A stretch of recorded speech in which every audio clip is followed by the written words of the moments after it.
Come and join the Air Force, we're a happy band, they say. We never do a lick of work, just fly around all day. While others work or study hard and soon grow old and blind, we take the air without a care, and you will never mind. You'll never mind. You'll never mind. You'll never mind. You'll never mind. Come and join the Air Force and you will never mind. Promotions come upon you as fast as you desire. You're riding on a gravy train when you're an Air Force flyer.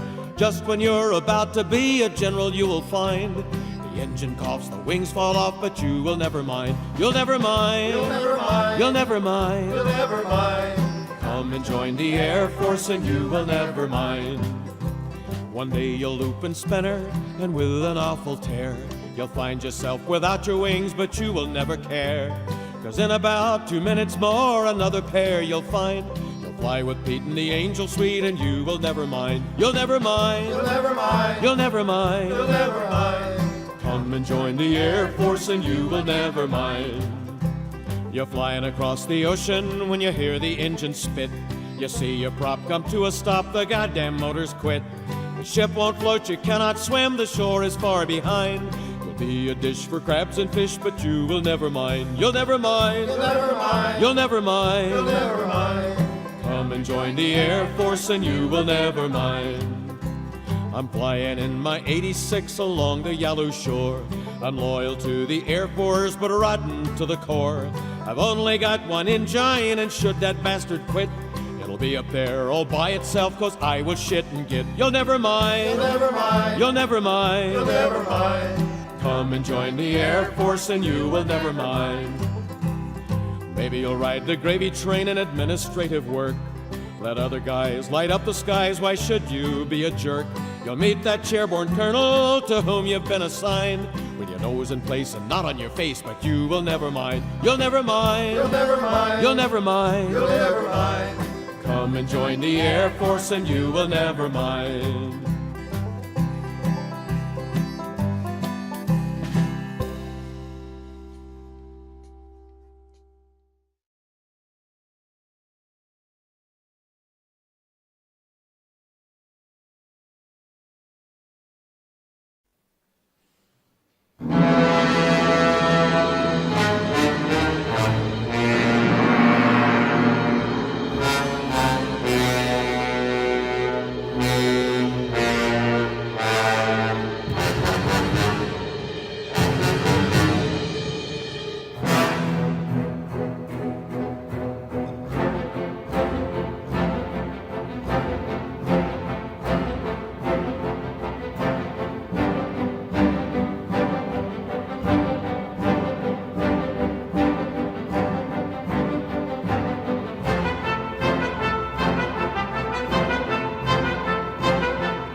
Come and join the Air Force, we're a happy band, they say. We never do a lick of work, just fly around all day. While others work or study hard and soon grow old and blind, we take the air without a care, and you will never mind. You'll never mind. You'll never mind. You'll never mind. You'll never mind. Come and join the Air Force and you will never mind. Promotions come upon you as fast as you desire. You're riding on a gravy train when you're an Air Force flyer. Just when you're about to be a general, you will find the engine coughs, the wings fall off, but you will never mind. You'll never mind. You'll never mind. You'll never mind. You'll never mind. Come and join the Air Force and you will never mind. One day you'll loop and spinner, and with an awful tear, you'll find yourself without your wings, but you will never care. 'Cause in about 2 minutes more, another pair you'll find. You'll fly with Pete in the Angel Suite, and you will never mind. You'll never mind. You'll never mind. You'll never mind. You'll never mind. Come and join the Air Force and you will never mind. You're flying across the ocean when you hear the engine spit. You see your prop come to a stop, the goddamn motor's quit. The ship won't float, you cannot swim, the shore is far behind. You'll be a dish for crabs and fish, but you will never mind. You'll never mind. You'll never mind. You'll never mind. You'll never mind. Come and join the Air Force and you will never mind. I'm flying in my 86 along the yellow shore. I'm loyal to the Air Force, but rotten to the core. I've only got one engine, and should that bastard quit, it'll be up there all by itself, 'cause I will shit and get. You'll never mind. You'll never mind. You'll never mind. You'll never mind. Come and join the Air Force and you will never mind. Maybe you'll ride the gravy train in administrative work. Let other guys light up the skies, why should you be a jerk? You'll meet that chairborne colonel to whom you've been assigned, with your nose in place and not on your face, but you will never mind. You'll never mind. You'll never mind. You'll never mind. You'll never mind. Come and join the Air Force and you will never mind.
Come and join the Air Force, we're a happy band, they say.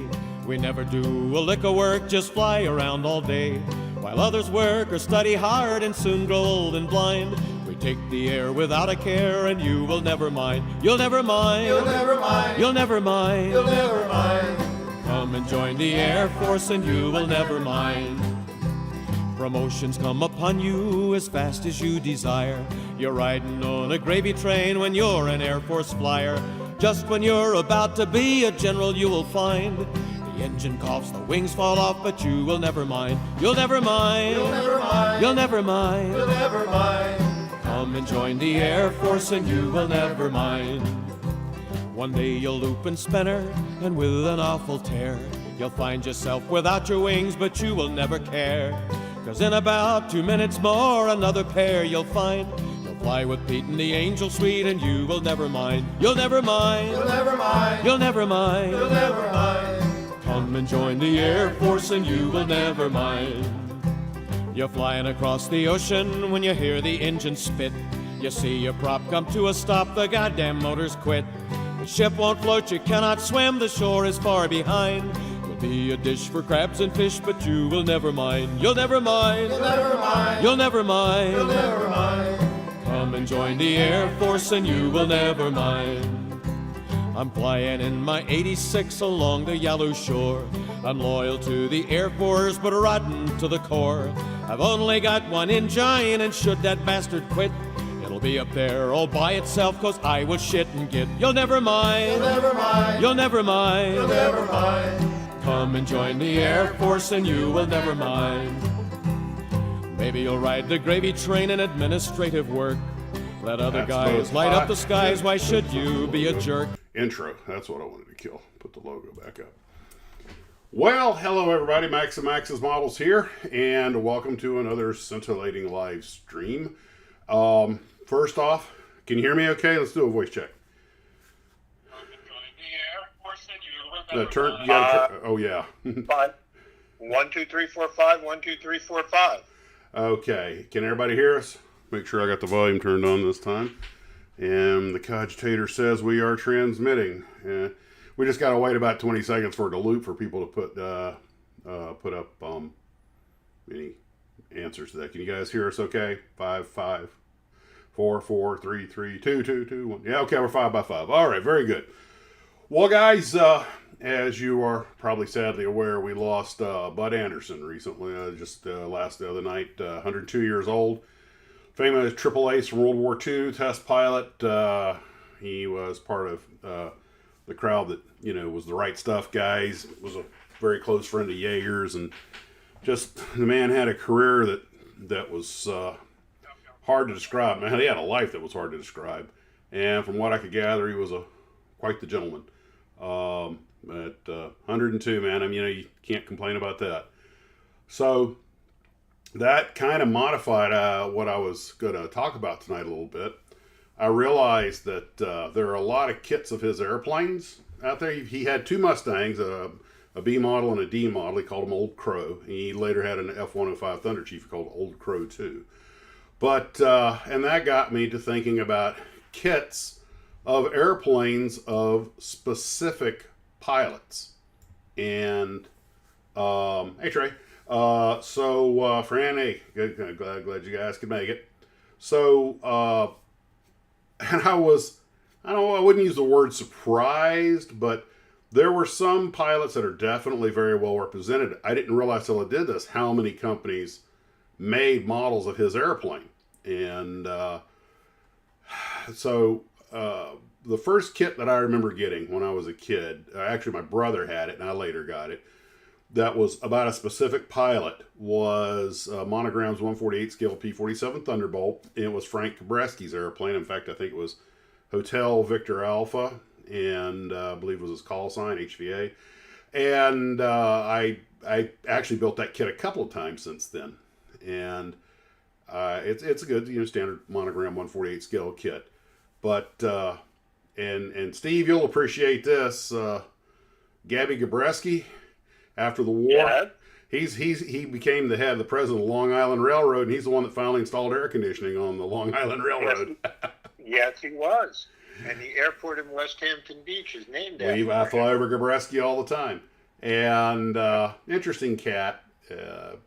And people said, well, people, I never met the man, but people I know who had said that, the guy talks a lot. And I was like, I think we would get along famously. Anyway, I remember back in the 70s, Playboy magazine, of all things, did an article, and they talked about, it somehow was about how being Polish, because I think his family's name was originally something like Gabor Zazewski, and they trimmed it down, but they said that how being Polish was a handicap in America, and of all the Poles who'd gone on to accomplish great things, they had him on there, and they said, this Colonel, Francis Gabby Gabreski, well, how come he didn't make general? He was our top scoring ace, and he also shot down, I think, 7.5 MiGs in Korea. And I was like, well, I don't know if having a Polish name's what held him back, but anyway, it was just kind of an interesting side note. But and we're going to be talking about Thunderbolts later. You guys will probably recall that I mentioned I did that video. Greg over at Greg's Aircraft and Automobiles took some of my questions. He actually went through all the people who were on his live stream, and I have a great deal of respect for Greg. He does a ton of research. He's also an airline pilot. He's a little younger than I am. I think he flies heavies.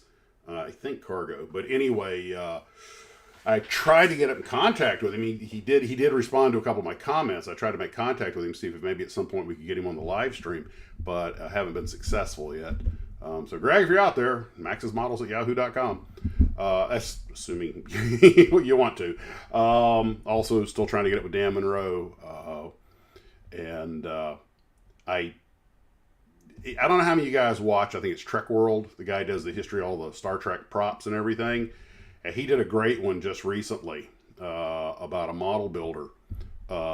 Waming Chang, I think was his name, who built a lot of stuff for Star Trek and a lot of movies. And it's out there. It's a long video. It's like 28 minutes, but it's worth a watch. And I sent it to Dan Monroe, who, by the way, just posted another video before I started the live stream. I have a chance about the time tunnel. But the thing is that Waming apparently did props for a lot of the stuff that Dan talked about recently. So there's some stuff in there to be right up his alley, including what happened to the original Romulan model. Greg's on the channel. Oh, Greg, you're here! Yay! Yes, we got Greg. Now, Greg, please correct me anything I say that's wrong. We're going to be talking about Thunderbolts and drop tanks later. In fact, your video inspired me to, part of what we're going to talk about today is the stuff that comes in kit models that we almost never use, and a lot of that's drop tanks, bombs, and external rockets. I found a couple of kits that were all kinds of wrong that we're going to be going over a little bit in a little while, and and like I said, the pilot-specific aircraft. Now, the first thing I want to mention, and we're going to looping back to this. Like most people, and Steve and I talked about this, Ken's going to join us later, hopefully. Like most kids who grew up building models, in my mind, if the Thunderbolt, the famous P-47, had a Razorback, then, oh, well, that's a B model. They were Razorbacks and the bubble tops are D models. Well, that is all kinds of wrong. Apparently, just the research I was able to do today, I've been working on this all day, was the quickest way to tell the actual Bravo model, the B model, is the swept forward antenna. And this is a very early one that has that extra piece of window in the back. A huge number of the D models are Razorbacks. Now here was the part that I was really shocked about. Most of the kits of Razorback Thunderbolts, I only found a handful of them that are actually B models. All of the kits that I've been building my whole life that I thought were B models are actually D models. And this isn't all of them. And that goes all the way back to the Hawk kits. And I have a Hawk kit on the shelf right now. Now the Hawk kit on the upper right actually have an option. It comes with 2 turtle decks on the back so that you can make the bubble canopy or the Razorback version. But it didn't dawn on me at the time that, I mean, I knew that was a D model, but it didn't dawn on me that all these Thunderbolts I've been building all these times that I thought were B models were actually D models. And because I guess I just didn't pay that much attention to it. I knew that a lot of the D models were Razorbacks. I did not appreciate the percentage of them that were, how many there were.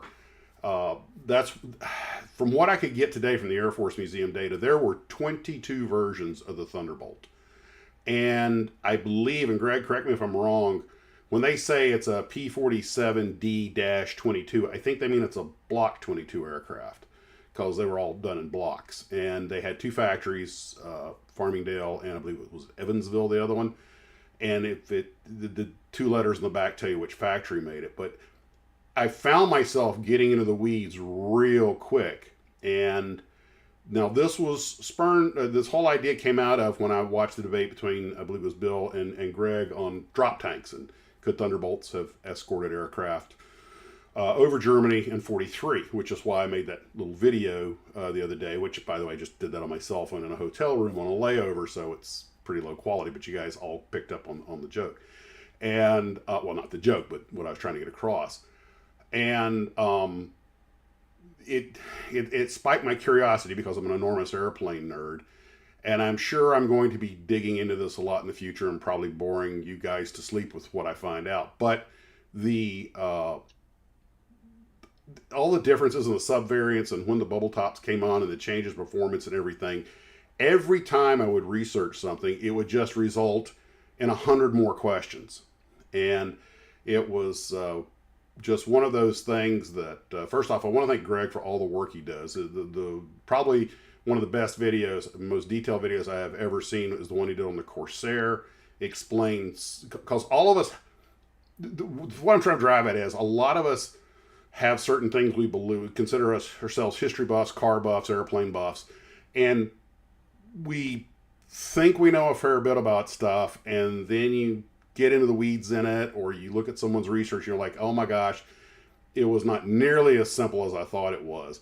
And given that, even though I cannot think of anything probably less important in your day-to-day life than your knowledge of a World War II fighter plane, but just the fact that you held these beliefs from childhood, and then, you know, when you're 62 years old, you find out something you believed since you were 6 was wrong. And no matter how important or unimportant, it's just the fact that you believed it all these years, like, you know, somehow you feel cheated. And and model building, as much as I have learned from building models, it's also, you're only as good as your source of information. And I have been led down the primrose path by model companies that occasionally, believe it or not, made mistakes. Although they're getting a lot better about it in the last 20 years, I've noticed. So the first thing I thought we would talk about today are some of the kit models that were pilot specific. And of course, everybody knows the Red Baron and all that stuff. But when I was a tyke, and Steve, I think you're familiar with these. How many guys out there are familiar with something called the Renwal Aero Skins? And for those who aren't, these were airplanes that were pilot specific, and they had these skins you were supposed to glue on, so you didn't have to paint the airplane. You basically glued it's like a cloth decal that went over the whole airplane. I don't think they lasted very long. I made a total mess out. I was about 8 years old when I tried to do mine. I made absolute disaster out of it. But what I loved about it, and this is clever marketing, was they had the pilot, a portrait of the pilot on the front, and I broke this down by country, and they didn't do that many of them. I think this is all of them. There may be some others. They did Raymond Collishaw and Roy Brown from Canada. They did Leno Hawker from England. They did Nungesser, and they did not do Rene Fonck. I noticed. At least I couldn't find it. Who was France's top scoring ace. But they did a couple of Frenchmen. They did 4 Americans. They did 3 Americans, but Eddie Rickenbacker, they did 2. They did his Newport and his Spad. And then, of course, obviously a bunch of Germans, because the Germans had so many aces. And some of these guys, like the Red Baron, of course, we all knew him, and I knew who also Belenko was. But I didn't know who some of these other guys were. They were just, I guess, high school. And I'm not sure how they picked the ones they picked. But what attracted me to these models was, Paul, if you haven't seen an Aero Skin, trust me, other than kind of a cool novelty, if you get one, don't bother to build it. Just kind of frame it. You're better off just painting the model. Although I have seen a few online that people did really nice jobs on. Personally, no matter how good a job you do, I think it just doesn't work. Now, mind you, this was done in the mid-'60s. And I was probably 7 or 8 years old. I would have probably been 68 or 69, so I'd have been about 7 years old when I tried. And they came and went. It was just a marketing thing. It was a genius marketing thing because for a while everybody wanted one, and then they kind of came and went. But one of the things that sold me on it was the bottom center. They have an SE5 of Elliot White Springs. And I was shocked because he's such an obscure, I think he was a triple ace, but he's such an obscure character. And I'm going to share a little story with you if you guys will bear with me. Elliot White Springs is somebody that my dad told me about when I was, again, about this age, and he may have bought me the model. And he is a very, very interesting guy. Now, just to brush up, I went and read his wiki page to make sure my information was correct. And it seemed to dovetail with what my father told me. Now, he was from South Carolina, and he was pretty well known in the South by pilots. Now, we're going to veer into something that's a little away from models, but I think you guys will get a kick out of this. So Elliot White Springs, or Elliot W. Springs, my dad always called him Elliot White Springs. He was from a very wealthy textile family that made sheets and all that kind of stuff, bedding and everything. And he was a bit of a playboy. Well, he'd gone to military school. When the war broke out, he enlisted. He was trained as a pilot. He actually flew with the British first, which is why he's in the SE5, because most of his time was with the American units on a Camel. But he did get, according to Wiki, he got 3 kills in the SE5, flying with the British, got some experience, and as the Americans were brought up to speed, they then moved him over there to try and help out. And he racked up a lot of kills and was a very successful pilot, very daring do. Man, how can I put this ever so mildly?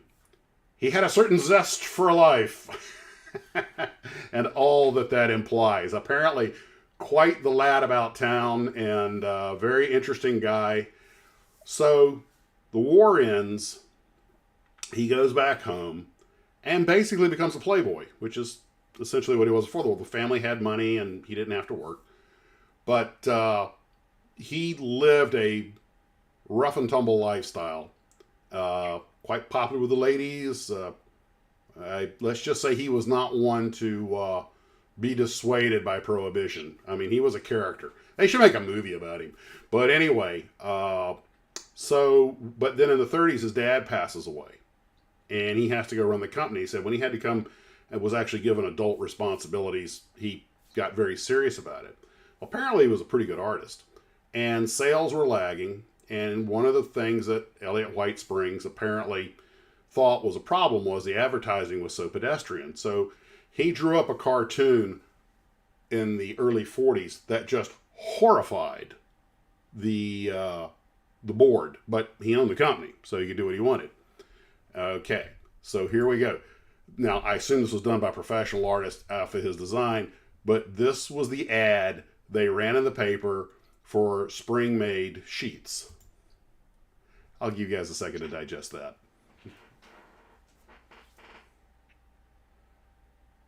Dun, dun, da, da, da, da, da, da, dee, dee, dee, dee. I'm just waiting for the comments to come in. But anyway, after this went in, their sales allegedly doubled or tripled. And after that, he was one of my dad's favorites. And when I saw that, he became one of my favorites also. So definitely a guy I think we would have enjoyed partying with. But he also wrote a book. One of his roommates who didn't survive the war had kept a diary. And he mixed his adventures and the other guys together, ostensibly in this book called Warbirds, The Diary of an Unknown Aviator. And I think he wrote it under a pen name. But anyway, just a real character. Somebody I would have loved to have sat down and, chatted with. I'm sure he would have. But, yeah. Some of you guys have probably seen this before. But anyway, sadly, he passed at an early age. I think he was my age when he died in the 50s from cancer.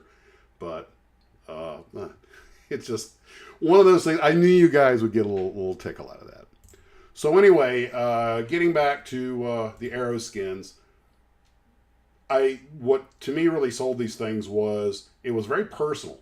Here you have not just a model airplane, but this is the man who flew it, and this is what it looked like. And just there was something about that I thought was an excellent marketing technique, even if the model itself, the model was average, even if the Aero Skin was just a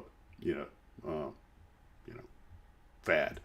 But then also we had the same thing. Revell started repurposing some of their aircraft.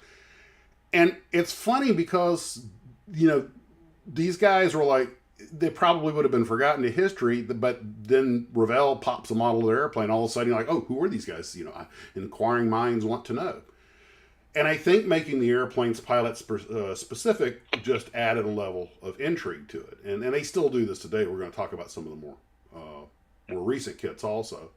1 foot on Roy, 1 foot on the floor. The old, what was that? The Hayes Act? Was that it? Got to keep 1 foot on the floor. Was that an old TV standard, wasn't it?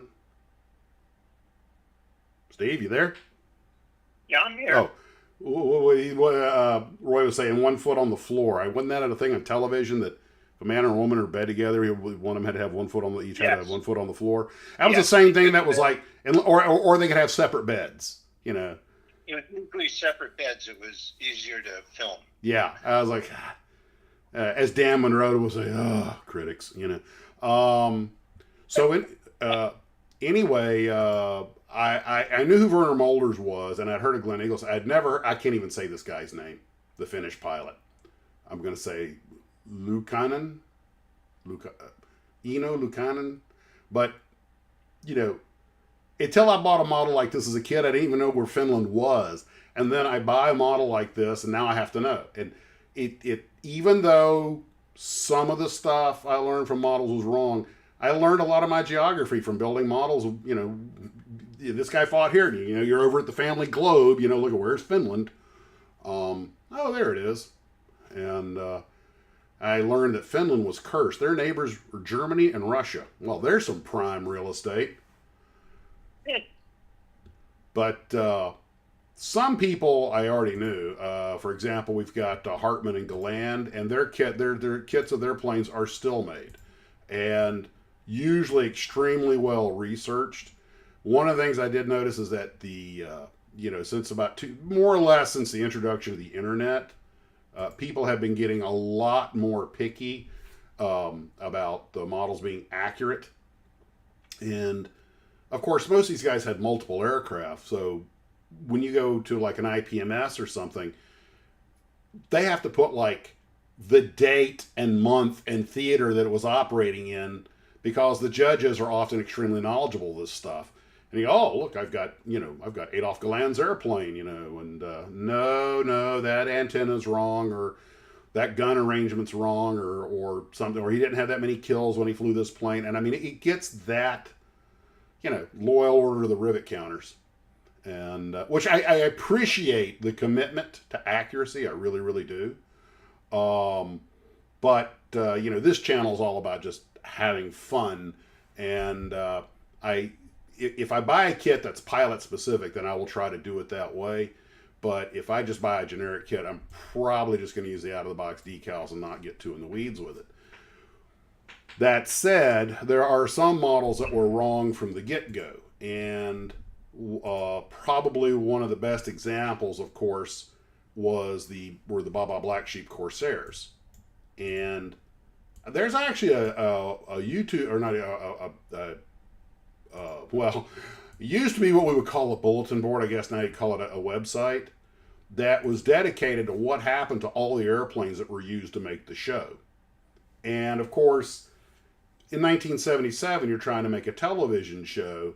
And to be honest, I did not know who Pappy Boyington was before I was 16 years old, but I did not know who Pappy Boyington was before the TV show. But in 73, Johan had put out his airplane. That's Lulabelle, actually more accurately painted. But when the show came out, I don't know how many of you guys remember a television show, the Mike Douglas Show. It was a talk show.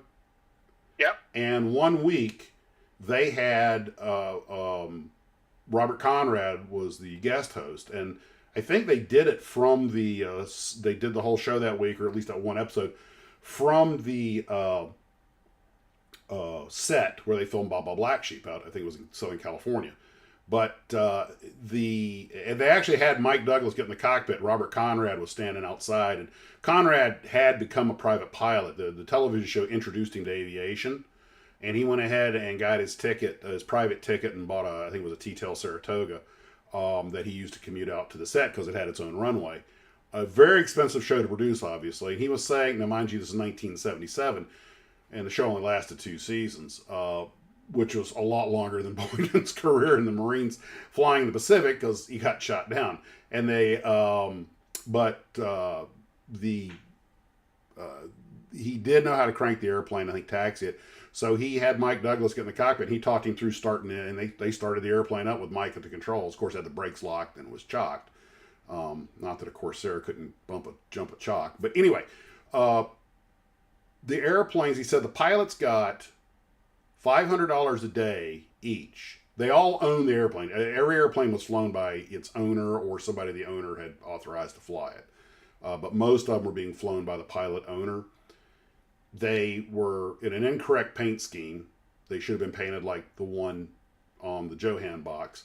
But I think most of the airplanes were already all in dark navy blue.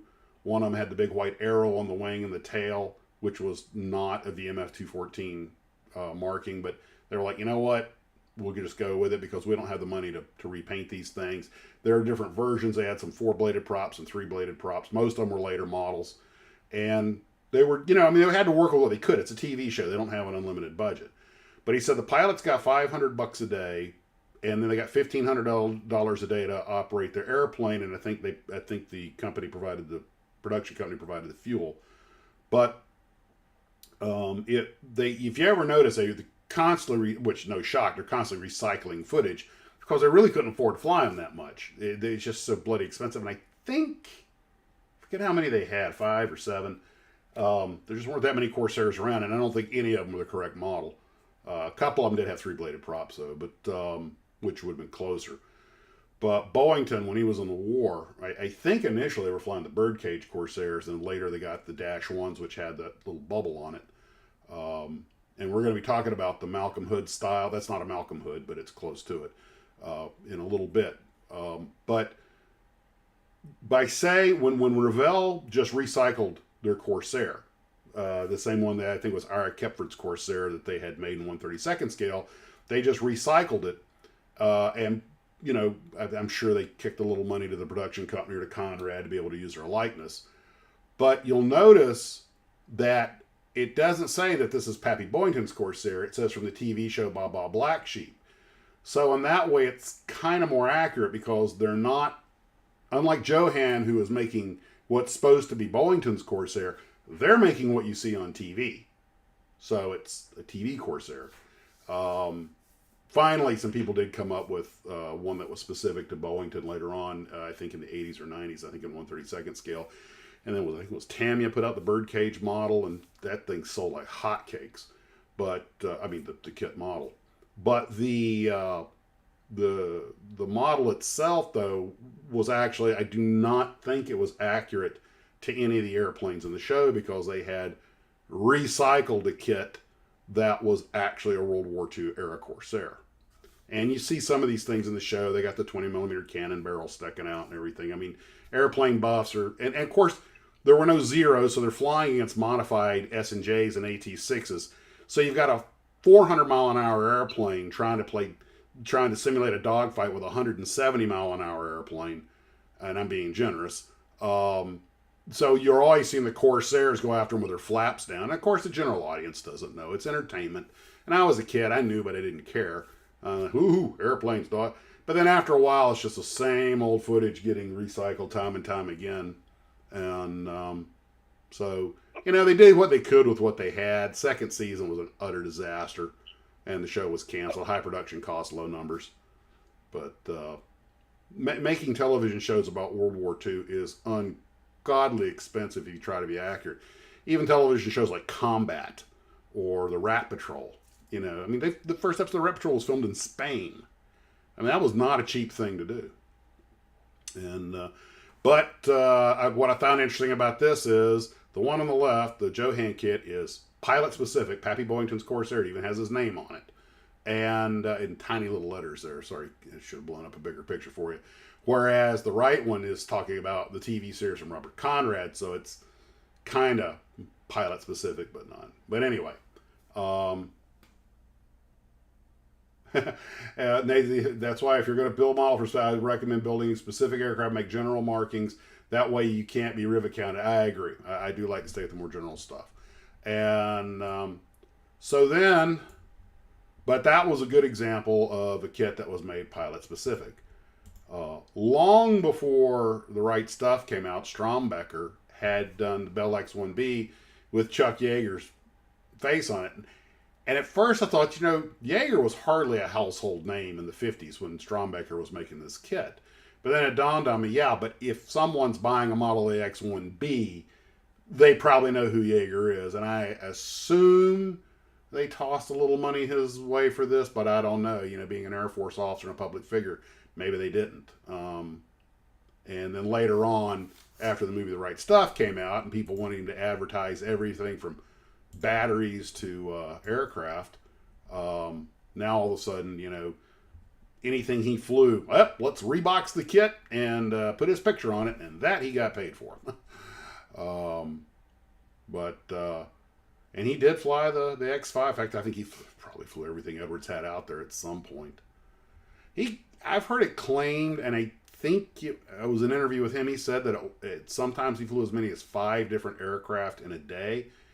And I feel winded if I do 5 legs in a day in the same airplane. I whine about crew swaps, and plane changes. I mean, I don't think the checkout process back then was what it is today.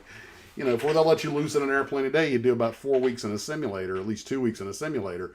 Back then it was like, oh, there it is. You're a pilot. Figure it out, Chuck. And, again, recycled kits, just rebranded. But I did find it interesting that back in the 50s, they were still putting, with the new pinup box cover. And well, now, just on another topic, where you got this, why you have this slide up with the 3 Yeager planes. Look at the top one, new pinup box cover. Yeah, I was just saying, the new pinup box cover. Gives you instructions on how to cut it out so you could pin it up in your bedroom. How many of us had the kit box tops of the kits we built as a kid cut out and up on the wall? My older brother's bedroom was festooned with them. That's why that Aurora Aero Commander box art that I have, the actual original piece by Mort Kunstler, hanging over my mantle. That was when I did my video a couple of years ago, my 10 favorite box arts, that was on there. And that's why I got in the habit of doing it. And I don't think Mom was too thrilled about us gluing them up. Well, that's one reason my wife had me build the TARDIS, the shed, so I'd have a place to stick those up. So I don't hold on. Let me turn the camera off real quick. Okay, look behind me. Yeah, and these are pinned up, not glued up. They had to quit using glue, But now what I got away from doing was just doing the box covers. These are all actual full boxes, and the ones that are up on the wall in the TARDIS, I quit. I actually came up with a technique. Do I have a box handy? Okay, here, hold on. Here's a way you can save on the wall. Okay, I'll take the bottom of the box. I'll measure it across to get the exact middle point. Then I'll poke a hole, put a pin in it, find where I want it, pin it up on the wall, then slide the box top over it. And that way you preserve, all you do is poke a little hole in the box and in the wall. And most of those are being held up by only one pin. And I don't want to mess, some of those are old or vintage, like the, that's a real, Aurora, one of the old Aurora C-119 boxes, the Revell, Beaumark and everything.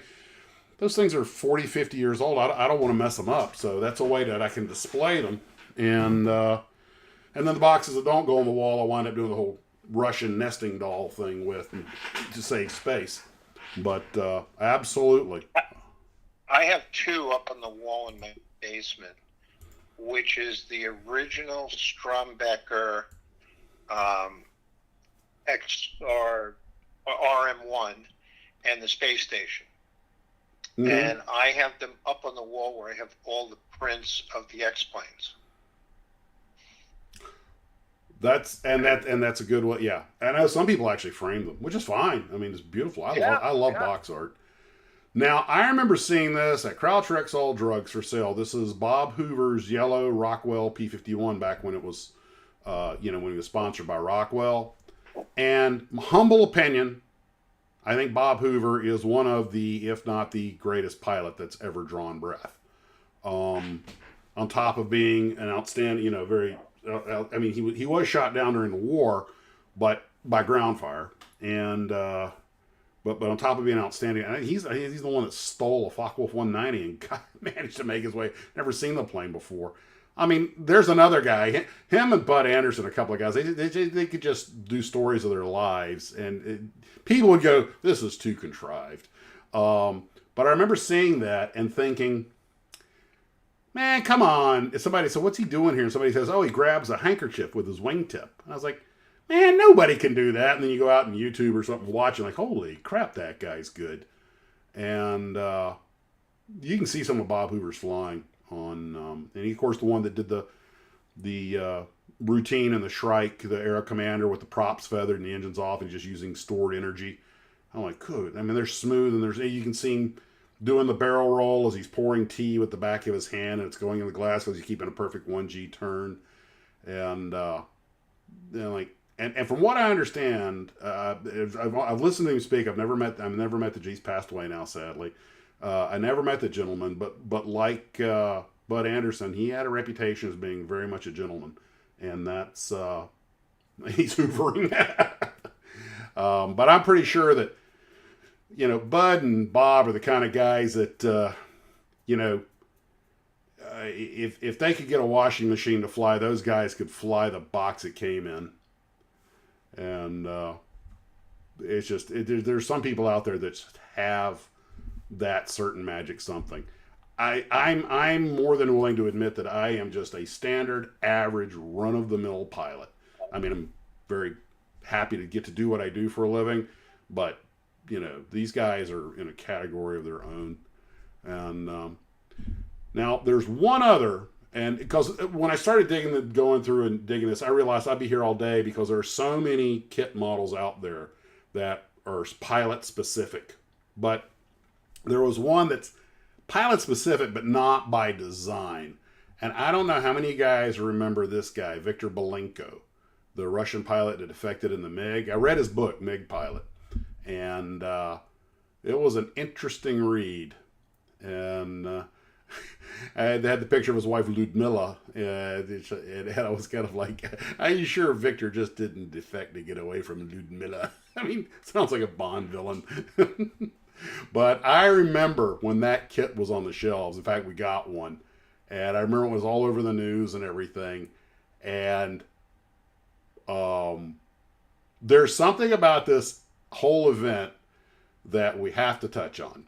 You guys probably know I'm a fan of the YouTube channel Habitual Line Crosser, the guy who puts the faces on and on the pictures of airplanes. And anyway, he does one where basically America, the F-22 and the F-35 are being accused of being war crimes because they're so capable, and then no one has a chance.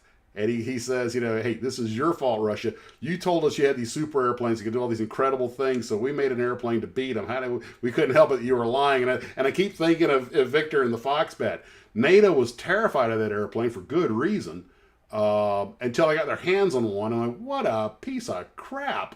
I mean, a fast piece of crap, but, it was a watershed event for aviation and Max taught Sonny how to fly. Oh, Lord, I hope not. I got to admit, though, since you brought that up, every time I go out of LaGuardia, I'm thinking, okay, I can go there, I can go there. Are the geese flying? But my dad taught me to fly in a small plane, and one of the things he always taught me was, he was very much the three most useless things in the world in aviation are the gas pumps on the ground, the runway behind you, and the altitude above you. And he said, when you take off, always have in mind where, at least for the first 1,000 feet, always have in mind where you're going to go if the engine quits. And of course, reaction, the motor quits, nose down, keep it flying, don't let it stall. And I learned in Aluscum, which would stall very easily.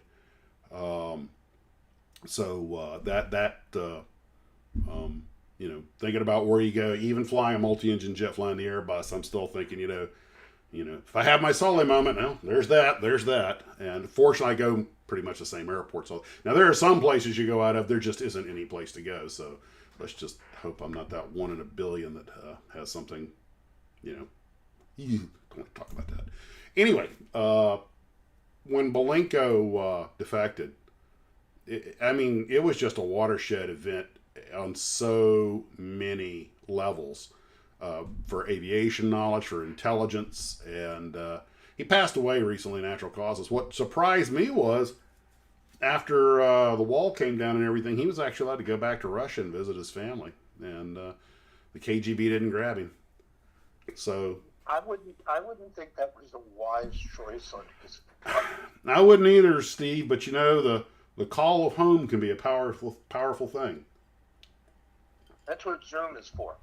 Well, they didn't have Zoom back then, but anyway. Now, so if Greg is still with us, I'm going to start getting into the stuff that he's might have something to add on here. Now, you guys know that Jack Linwood is my favorite box art artist and or illustrator. He always said he was an illustrator. I appreciate that self-awareness. And I had made this slide a while ago, but it is an excellent job of demonstrating what I was going to talk about tonight. Now, we have 3 airplanes here with drop tanks and the one with bombs. We have the Aleutian Tiger with a belly tank. We have the Flying Tiger with a belly tank, which is the E models, I believe. And we have... still on.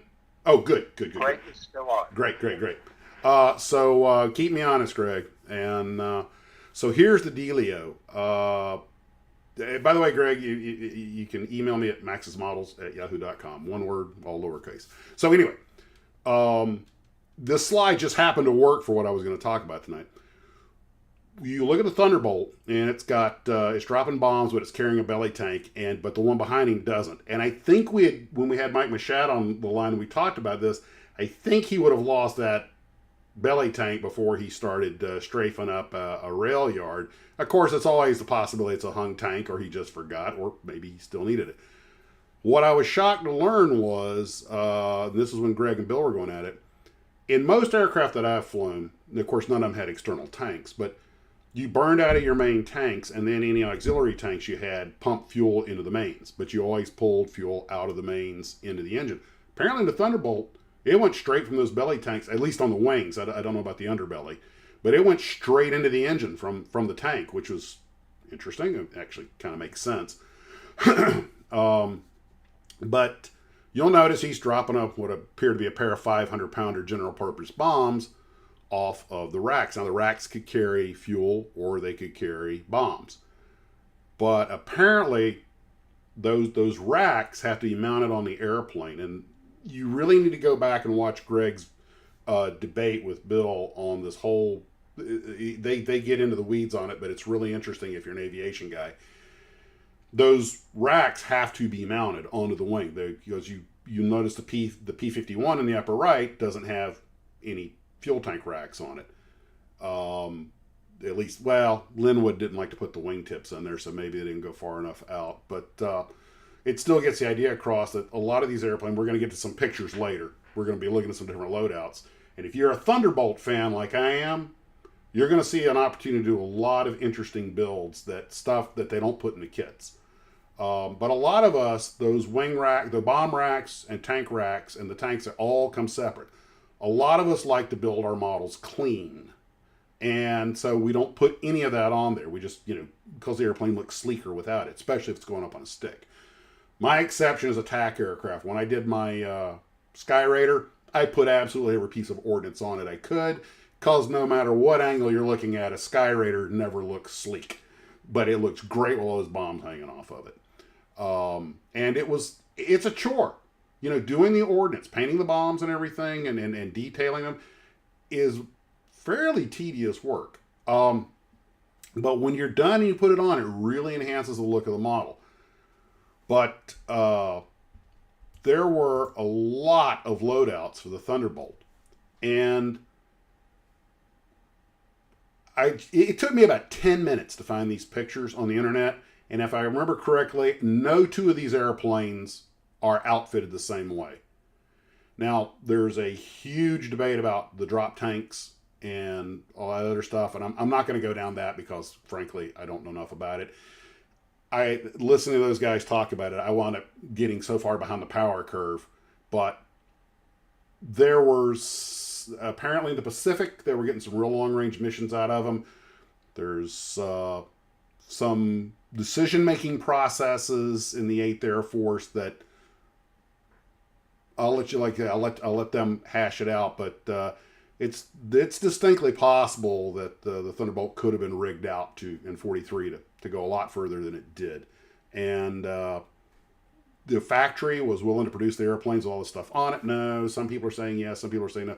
Again, you got to go watch the video because Greg and Bill, they have their documentation. They're extremely well researched, and it's really confusing because the military-industrial complex is a gigantic, complicated thing, and my guess is that you had different forces pulling in different directions, and a lot of stuff got lost in the weeds that shouldn't have. But you can look at these Thunderbolts and see there are all kinds of ways to rig them out, or for long range, or for heavy ordnance if you're going to be short range. I know once it was Quinlan Anderson, a fighter pilot story, that documentary he did who flew Thunderbolts, and he was talking about once they were in Europe, they didn't need the drop tanks because they were doing, close air support, and they would rack the things out. And it's just amazing. The Jug could carry so much stuff, and it's probably only second maybe to the Sky Raider, which of course came out after the war, for its ability to hang different stuff on it, for its versatility is the word I'm looking for. You could build a dozen kits of the Jug and rig every one of them up differently. And I'm not sure if those are 5-inch rockets it's using, but it has a lot of hitting power. I mean, that Jug in center left, and it looks like a later model, the clipped wingtip, might be an end model, but what are we looking at? About 10 rockets, a couple of 500-pounders, and 8 guns, assuming he's got all 8 of them in there and loaded. That is an amazing amount of firepower. And, 16 in a squadron? And Jesus. Thunderbolt was a good name for it. But then I stumbled across these. Now, I didn't have time to do much research on them. Greg, correct me if I'm wrong. I think these are anti-personnel fragmentations, although one of them's got what looks to be a 500-pounder in there. I don't know if this is something the crew chiefs came up with or if this is something that came from the factory. I don't recall ever seeing this particular loadout before, but that's got to be anti-infantry. But that is some just criminally wicked-looking bomb load on that thing. I've never seen this in a kit model. There's your kit bash if you can pull that off. That would be an awesome. That would impress everybody because that's a lot of tedious work even at 1/32 scale. But I can't help but think about the amount. They are 5-inch rockets. Okay. That is just an amazing amount of hurt, and I'm pretty sure that's anti-infantry. It almost looks like a proto cluster bomb, and so there's something for somebody to think about if they really want to get in the weeds with an interesting project. I'd need to find some color photos. I don't know if that's yellow or white. Which so it's the Wile E. Coyote loadout. You put Acme on it. But So, Richard Fleming says there's an A1 Skyraider that carried a toilet. yeah, the toilet bomber. You can go out on YouTube and see that.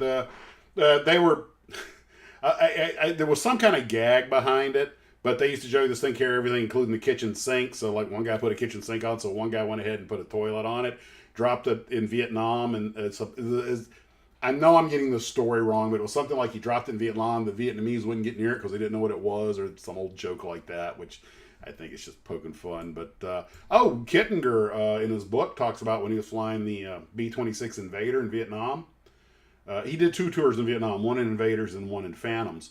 And he said they would put you remember the wooden crates that the small bottles of Coca-Cola came in? Yep. Okay. Well, Vietnam, that's how they gave them to the soldiers, the troops. They would put in these crates. And when they were done, you put the empties back in. You're supposed to give them back. They decided to load them up in the bomb bay. Because apparently they weren't carrying anything in the bomb bay. Everything was external stores. They go over and just drop these empty bottles, these crates full of empty Coca-Cola bottles, just to, like that movie, was it the Gods Must Be Crazy? And apparently it was just a way of screwing with them. Hey, look, we have Coca-Cola, and they don't. Garfield says, I guess it was used to bomb the crap out of you.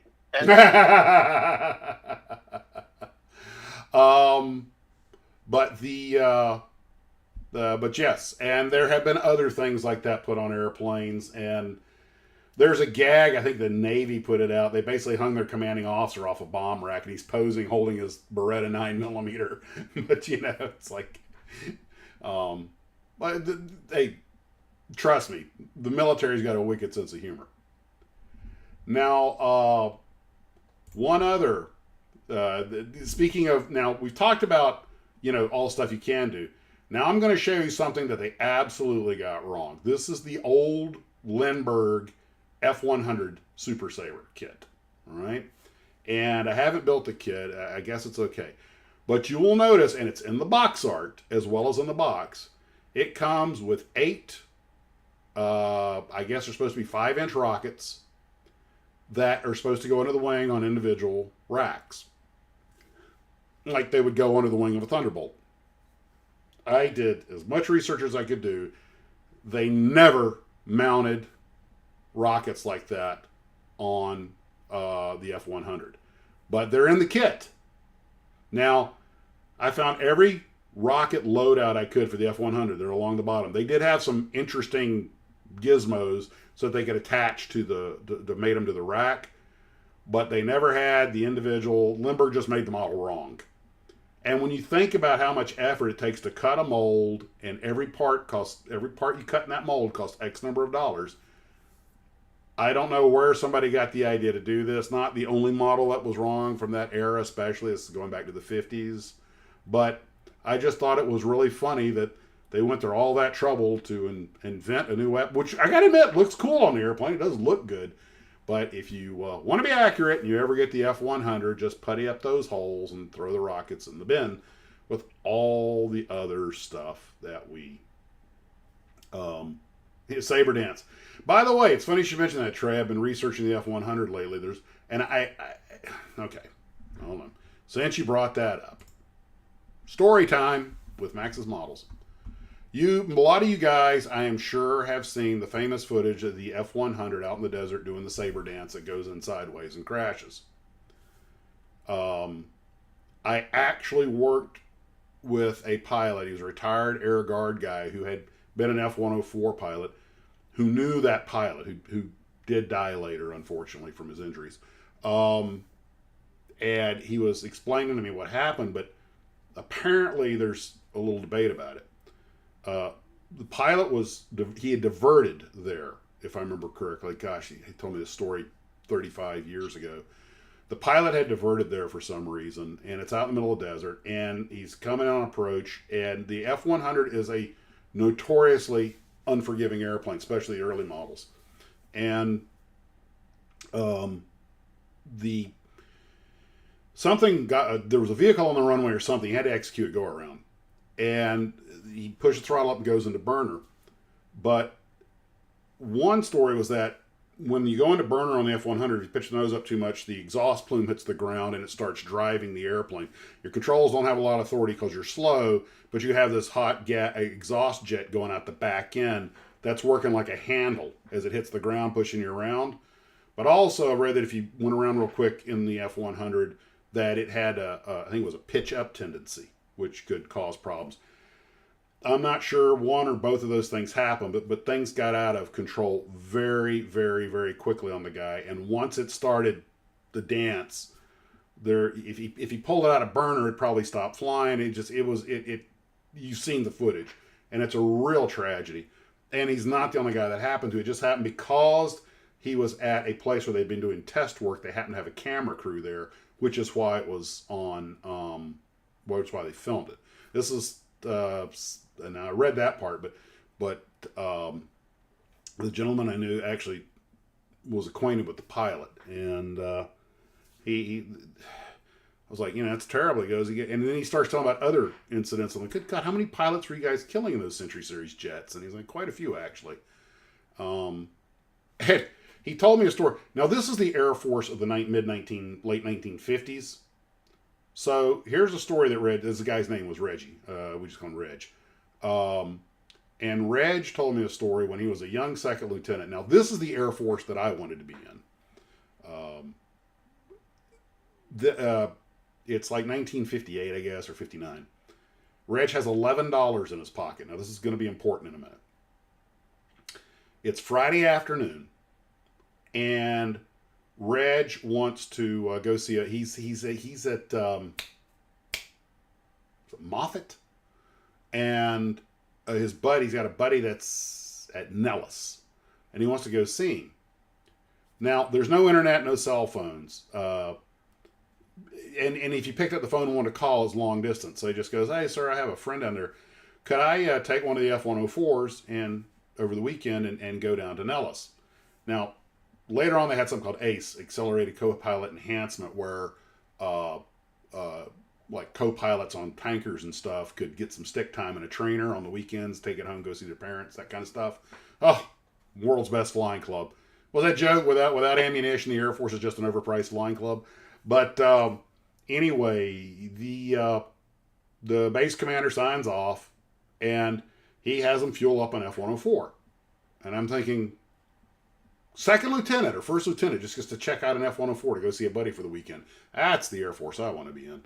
So he goes rocketing out, climbs up to altitude, goes straight line, boop, comes back down, lands, no issues.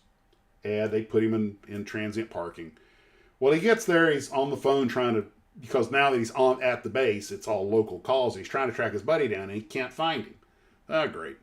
So remember I said he had $11 in his wallet. And I remember this is 1950s dollars. So they meant something. So he didn't have time to put a bag together. He's wearing his flight suit.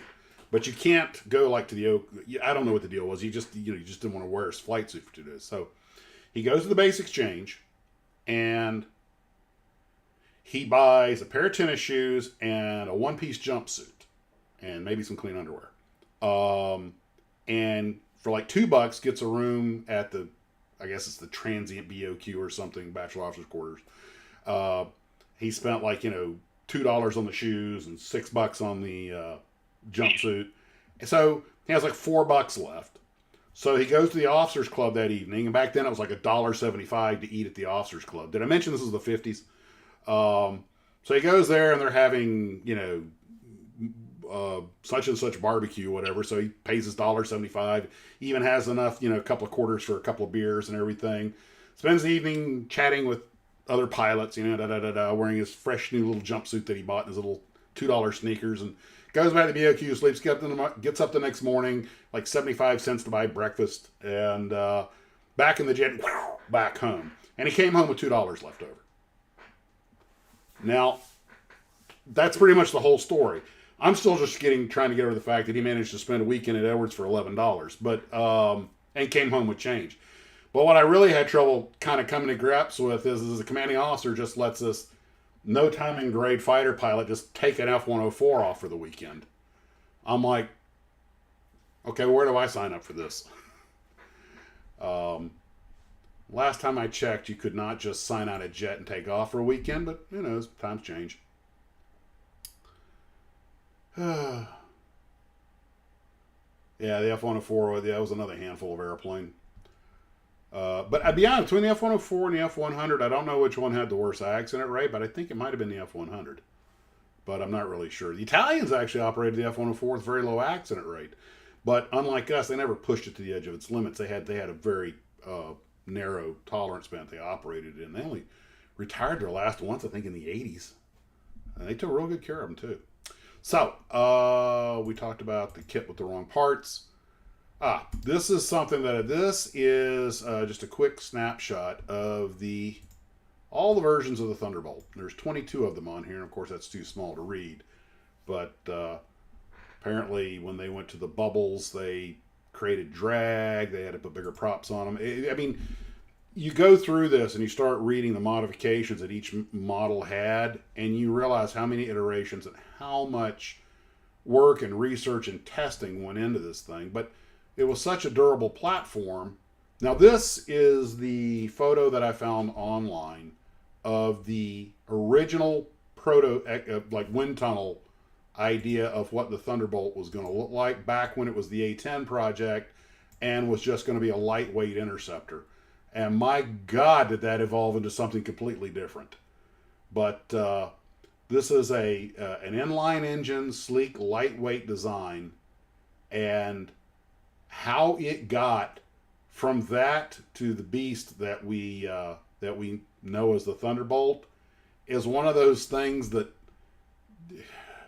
actually make a pretty slick looking model. These are the kinds of things nobody makes kits of.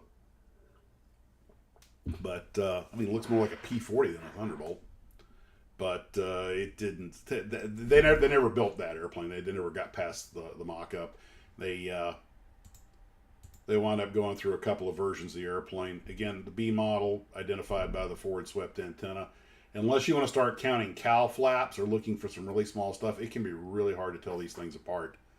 And like I say, there were only a few kits of the actual B model. Lindbergh, Italeri, and I think the Italeri kit was probably the old Hawk kit because it was in line with testers. So that's always, anytime I see testers, I think Hawk, because they bought all their molds. And of course, Dora Wings makes one. And I'm probably going to have to break out the books and start looking at the difference between the B model, because I know the B model had a bunch of limitations. I mean, every one of these things was an iterative advancement on the next one. And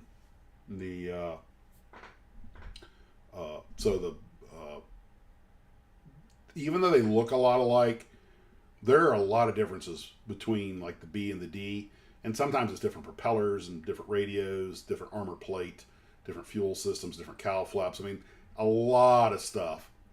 When you get to the Razorback Ds, even depending on what block number, and it had to be a nightmare for the crew chiefs to keep all this straight and keep everything running, know where everything goes. But I didn't appreciate that there's like 3 B models out there and dozens of D model Razorbacks. Like I say, as a kid, the whole time, if I was building a Razorback, I thought I was building a B model. Oh, the foolishness. Silly kids. This is a D model at the Air Force Museum, and there is also a kit out there of this squadron's paint scheme. I don't think it's that exact airplane. Is it? Did I put it? I saw a picture of it. It does not look like I included it. But the D model, and I think that's a Dash 22, but I'm not sure. But I remember seeing this airplane at the Air Force Museum when I went there. I don't know if it was painted this way. I was a kid, and it was the first time I'd actually seen a World War II. I was probably 12 years old, and it was the first time I'd actually seen a World War II fighter in the flesh, and I was shocked at how bloody big they were. This is a chunk of airplane. Now, because it was such a durable platform, they kept making modifications to it to improve it. Now, the airplane on the upper left looks like a P-47D. It is not. And here's this part gets a little into the weeds, and I hope I keep this straight. That is a P-47K. It's the first and I think only one. The reason I put the picture of the Typhoon, and that's a late model Typhoon, not a Tempest, on the bottom. That is the first Thunderbolt with a bubble canopy. but they used the canopy off the Typhoon. I'm not really sure who came up with the idea, but apparently, I guess the pilots are complaining about lack of rearward visibility. So instead of blowing a bubble canopy, they just got one from a Typhoon, and Republic manufactured this 1K model. That was, it had some problems. I think it was slower, and I'm assuming that the bubble probably caused a vacuum on the back that created drag. And if it's like, I don't know if they did like with the Mustang, they when they went to the canopy, the bubble canopy to replace the Razorback off the B model and the C model, they had to, and I think the only difference in a B and C is where they were made. The Bs were made in California and the Cs were made in Texas, I believe. But that's a P-51. But the P-51, when they made the D model, they had to extend the vertical fin a little bit because you lost all this fuselage that provided stability. I didn't read where they did that with the Thunderbolt. Maybe they did. But I did see that they started having some problem with the rudders as the plane started going faster, and had to get away from fabric rudders and go to all metal rudders to make the flutter problem go away. The rudder flutter. But that was I don't know why they named it the K, because the D was next and came from that. But that's just something I learned today. Also, because the Thunderbolt was such a robust platform, they kept playing with it. Langley got involved. This is the one-off XP-47F, which sadly I think was lost in a crash. But if you look at the wing profile, that is not the elliptic wing we're used to seeing on the Thunderbolt. That is a laminar flow wing. Since they didn't proceed with it, I'm assuming it didn't really. But there is a kit bash opportunity for you. Because the only thing they changed was the wing. It's a B model that they did it to. You can see the swept forward antenna. So that would be an interesting kit bash. And I think I actually saw somebody that's in the process of doing one. And then this is another one that's out of sequence. That's the E model. This was a one-off or two-off. That is, you notice it doesn't have a sliding canopy. It's a hinged canopy. This one was a high-altitude recon model they didn't proceed with. But it's a pressurized cockpit. So, you know, and the reason I show these pictures, not only because these are all great kit bash opportunities, but also because it shows how durable the airframe was. They were playing with it to do all these things. I think the Thunderbolt doesn't. Everybody just thinks of it as a ground pounder and and a tank buster. I'm like, it's a lot more than that. The Royal Air Force operated a bunch of them, and here we are back with the drop tanks again. I'm not sure what size of the drop tanks are. They look huge. I don't even know if they were made for the Thunderbolt, but again, I don't know how much that extended the range of the airplane, but it had to be substantial. I want to say, Greg, correct me if I'm wrong, it was 305 gallons internal fuel. And those have got to be, 150-gallon tanks? Of course, I mean, you see those gargantuan, you think how heavy those things are. They're hanging on those little hinges. It just again shows the durability of the airplane. Now, this is something else I learned today. You guys, probably a lot of you guys know the Mustangs had the Malcolm hoods that were those, went on the Razorbacks, but they were bubbles, half semi-bubbles. Kind of like I said on the Corsair. Well, I didn't realize that Thunderbolts some of them had Malcolm hoods on them, which are the clear little bubble hoods to go on the sliding version. And I was like, how have I been, just reading about and building model airplanes my whole life, and this is the first time I've seen this. I have no idea how common or uncommon it was, but it seems like a natural follow-on.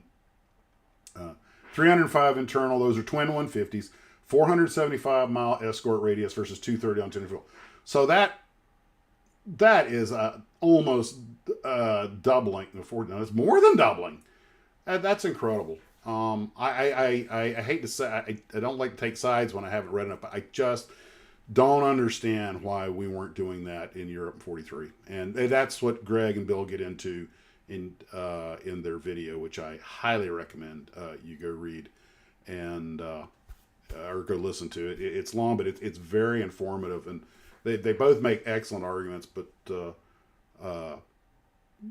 it's kind of reevaluating the way I view the leadership of that era, which one of my biggest heroes in life is Jimmy Doolittle, and I've read his book, I Could Never Be So Lucky Again, and I like a comment, I think it was Greg made, that Doolittle didn't buy into any doctrine, he just wanted to get the job done.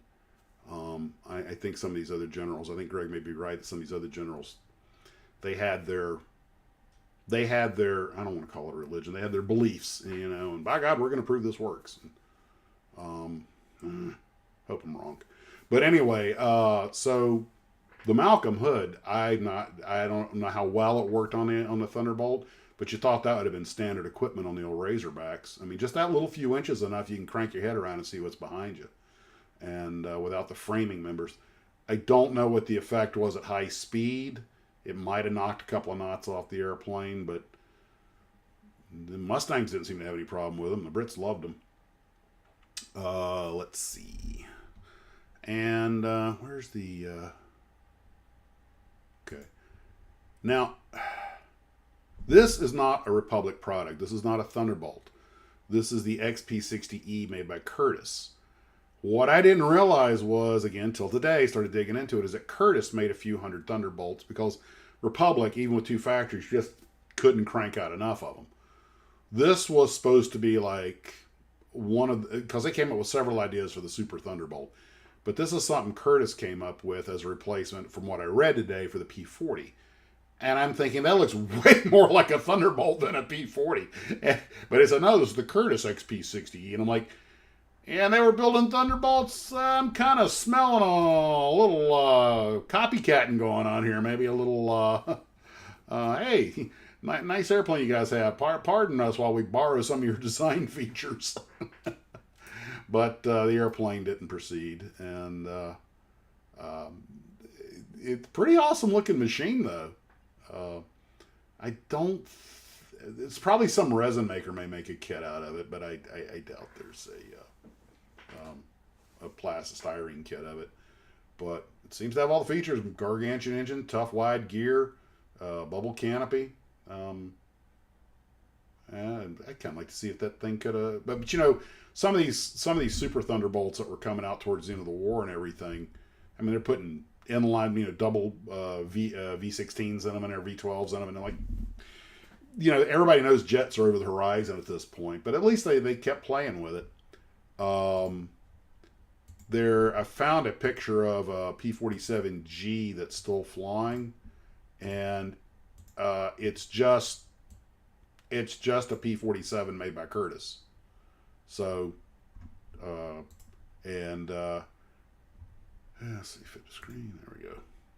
That's all it is. It's just a regular P-47 made by Curtiss. But it got a designation G, which makes sense. P-51's got, like I say, C model if they're made in Texas. That was kind of standard back then to change the nomenclature if it was made by a different company. But I didn't appreciate that. I think during the war, most of the D models were Razorbacks. I think it's over 6,000. Actually, I didn't have a chance to get my numbers put together for tonight. But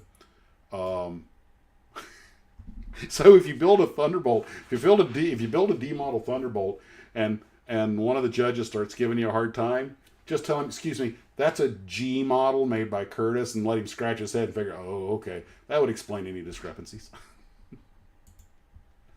Because it's all about gaming the judges.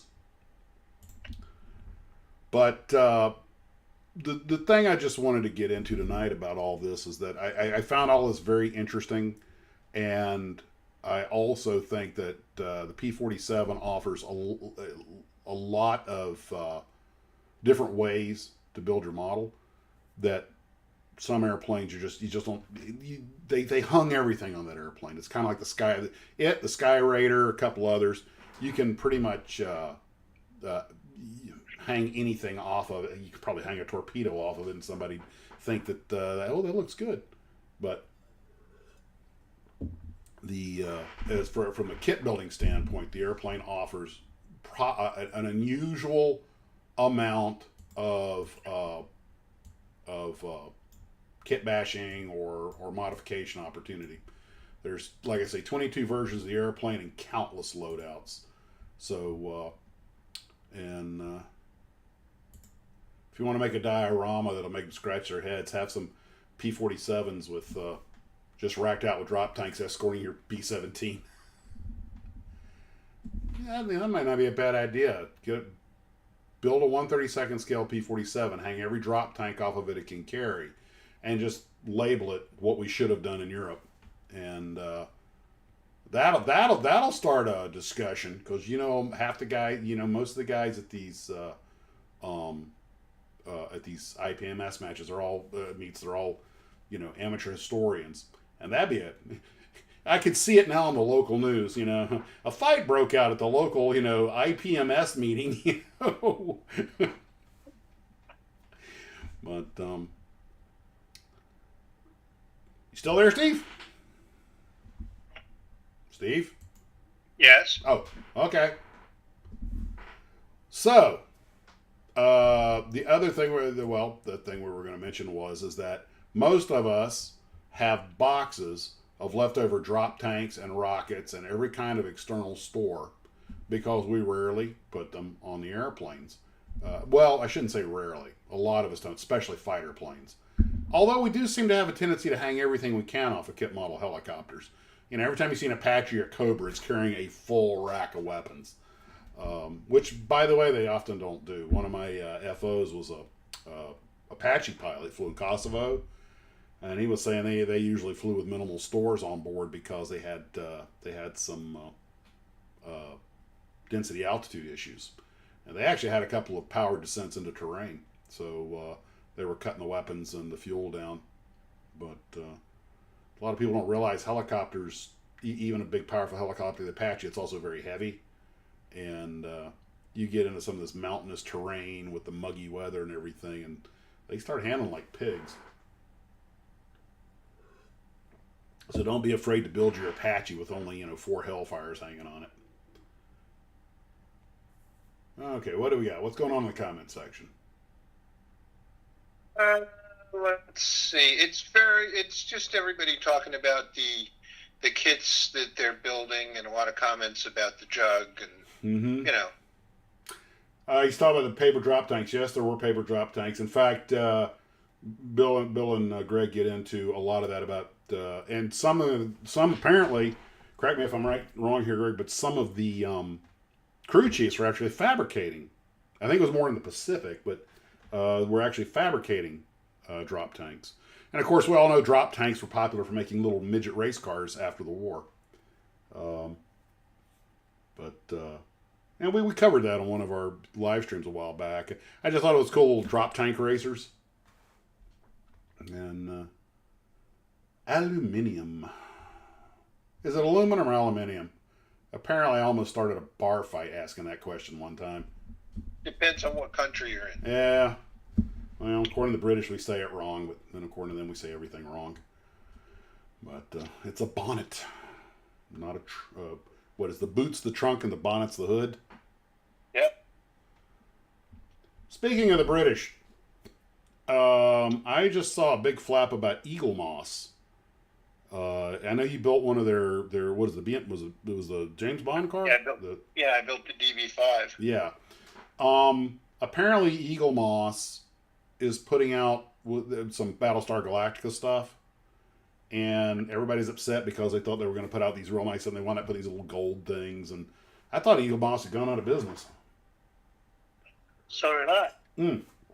I'm sorry. Because Agora picked up some of their, production. Actually, I think it was Agora. I think it was Agora. He said they got in the Eagle Moss stuff, and everybody thought they were going to come out with like this big Battlestar Pegasus, which would literally just mean taking their existing Battlestar Galactica and renaming it. I mean, it's literally a different stencil. But instead, they came out with this little gold thing that everybody's like, what? And a little gold Cylon base ship from the original show. So a bit of a brouhaha about that. The Aurora ME-109 was in burgundy red plastic. Yes, and I can tell you why. Because that was the stuff that Abe Shikes got the best deal on. Yeah. And it was laying around. It was laying around. And we're running a business here. Which is why Johan has Cudas in lime green, pink, beige, and white. Oh, that reminds me. There was a slide that I apparently forgot to put here, but I did make. Bringing up colors and patterns. Okay, where's my thingy here? Click that. Pardon me, we loop back to aviation for a second, but this was something that I found. Again, I learned a lot today doing the research for this. I wish I'd had more time. Been pretty busy at work lately. Let's see. Here it is. Okay. I may have brought this up. We were talking about airplanes made for specific pilots. Of course, everybody knows the Red Baron. It's probably why I forgot to put it. It's so common. Roy Brown and the Red Baron have had their airplanes made. What I found interesting was the upper right, you will see the Revell Sopwith Camel F1, and it says Roy Brown Sopwith Camel. And you'll see these beautiful colors on it, which apparently are wrong. The one on the left, which they put out sometime later, I think about after 2000, shows the correct paint scheme, which is below it. And there's photos of Brown by his airplane.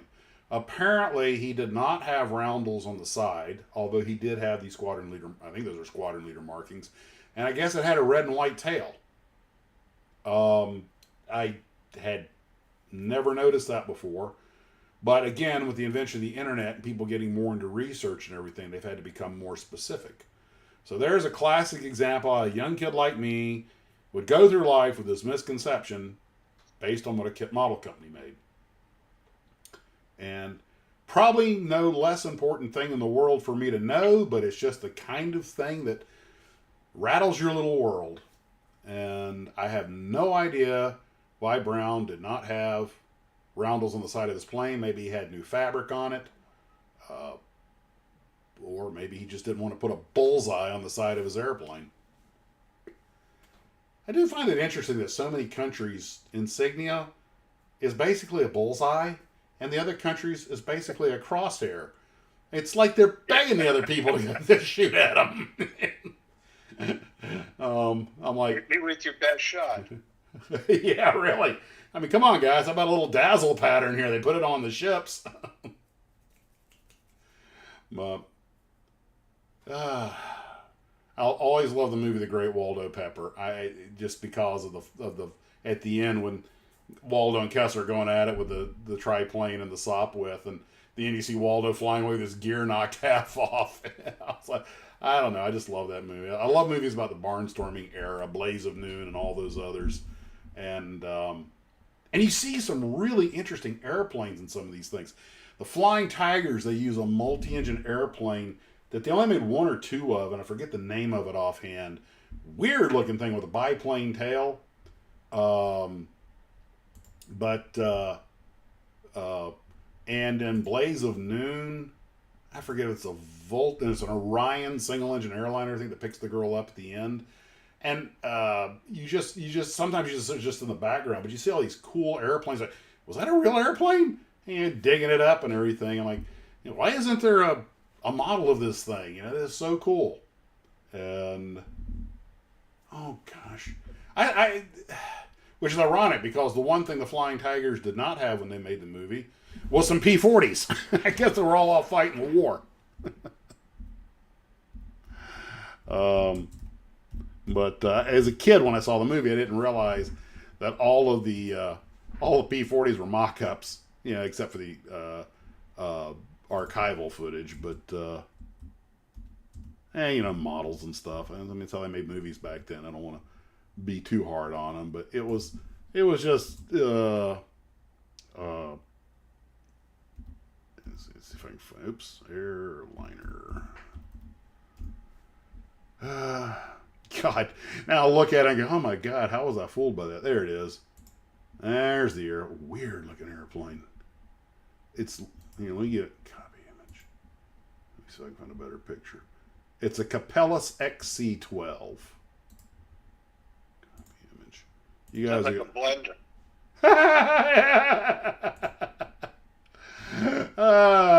yeah. Okay. Takes me a second to get this together. Edit, paste, resize, crop, file, save as.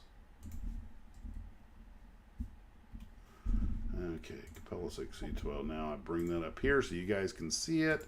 Take a few image. And I actually thought the airliner was the mock-up. There we go. And apparently this was a real airplane. Let's see. Capellas XC-12, 1933. A failed aircraft design. One glimpse at that thing, you can tell it was a failed aircraft design. That was most notably used as a prop in the film Five Came Back, The Flying Tigers, The Falcon and Danger, and Immortal Sergeant. Fitted twin tail, all that stuff. So they only built the one. It was at some point it was scrapped. And although I gotta admit, it's an intriguing looking airplane. Holy crap, they use this thing in a bunch of movies. China Gay, The Alice Samoa, Tarzan's Magic Fountain, Jungle Goddess. Oh, by Lippert Pictures. Daredevils of the Clouds. We have got to so look that up at some point. Daredevils of the Clouds.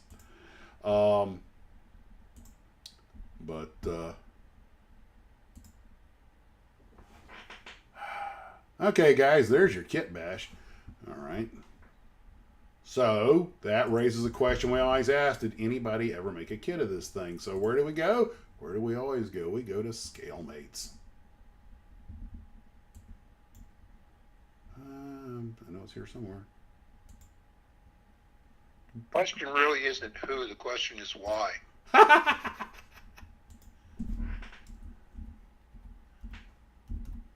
And answer is yes! There is a company called Scratch that made a 1/72 scale one. I don't know. It looks like it might be resin. No. You know what? Yeah, I think that's resin. Oh, wait a minute. That's Scratch built vac kit. Holy gosh, that is some real commitment. 172 Scratch built vac Capella 6. Okay, that's on Air Care.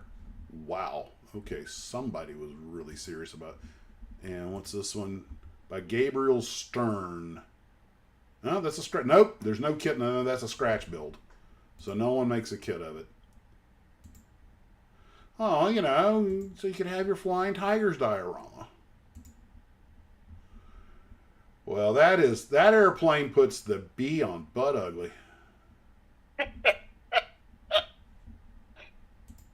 I love the windows in the cockpit. Well, actually, those the couple other airplanes. I think the Blackburn had a couple of airplanes and a few others. That was done for a reason. That was, if I am not mistaken, the rationale behind that was, Extra lift? No, it is so you did not get any distortion when you looked out the window down at the runway. Oh, okay. And apparently, from that regard, it worked. I mean, you got a very clean picture looking out the windshield down at the runway. There was no parabolic effect or anything, but it was aerodynamically a disaster because joints like that cause drag points. And that is an airplane where I'm sure it was purpose built for something. I have no idea what, but you know, airplanes like the DC-2 and the DC-3 came along, and then of course that was that. You know, the DC-3 rewrote history. That was the first. If everything I've ever read, the DC-3, it was the first commercial airliner that could make a profit without a subsidy. So it was one could, although a lot of people look at like the Ford Tri-Motor as the first quote unquote modern airliner. You know, everybody was inside, multiple engines, all metal. And I can get behind that. I've got a model Tri-Motor. Oops, right there. Of course, you could say the same about the Hanley Page 42. It wasn't all metal But the DC-3 is what I would call the first, I don't want to use the word real airliner. It was the first, well, you could say profitable airliner. But the DC-1 and DC-2 were good stepping stones. The Boeing 247, from, again, this is what I'm getting from books, so I'm not going to, but my understanding is the 247 never made a profit. It didn't carry enough people. So that meant the CASM, the cost for available seat mile, was too high for the revenue that it generated. Although, really, I would say most of the airliners made their money in mail back then. The CAMs and the FAMs, the commercial airmail, and the foreign airmail routes, especially the domestic ones, were really where the money was at because it just went by weight. I want to rewatch Drachnafels when hotels go to war. It was the French pre-trade Nazi. Yeah. I love Drachnafel. He does some great stuff. The channels a lot. I watch anything that comes out by Drachnafel, Dan Monroe, Greg, anything that comes up by Wendover, Mustard. I like to watch Lance Lance Geiger, the history guy, but he puts out so much content it's hard to keep up with him. But and a few other channels that I get at, and I watch the whole World War II series with Indy Nidell.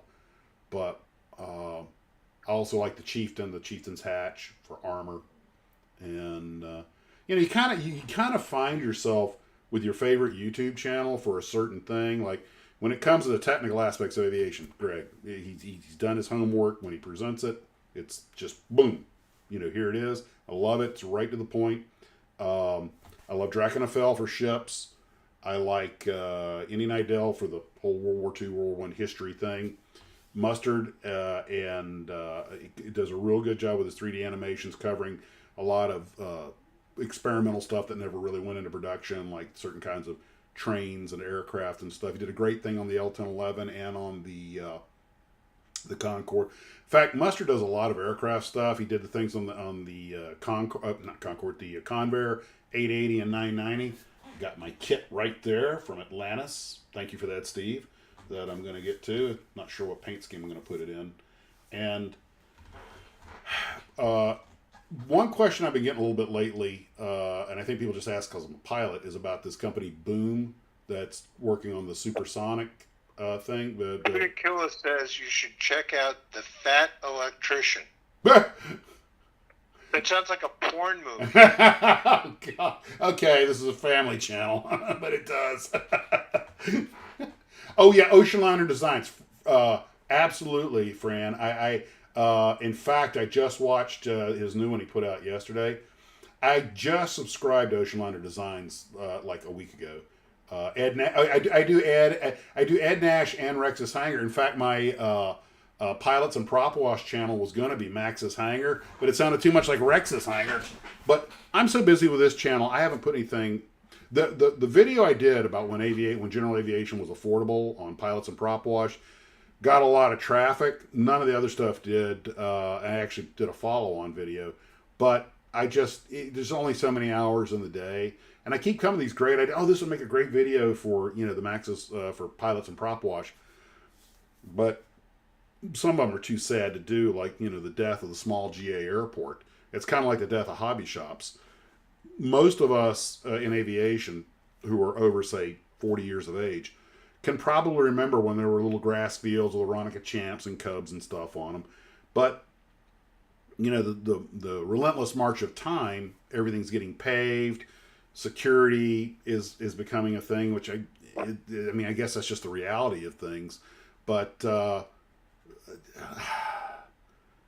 there was a time when you could just go to a little grass strip, rent a J3 or a Cessna 150 or some other airplane for 10, 20, 30 bucks an hour, depending on what it was.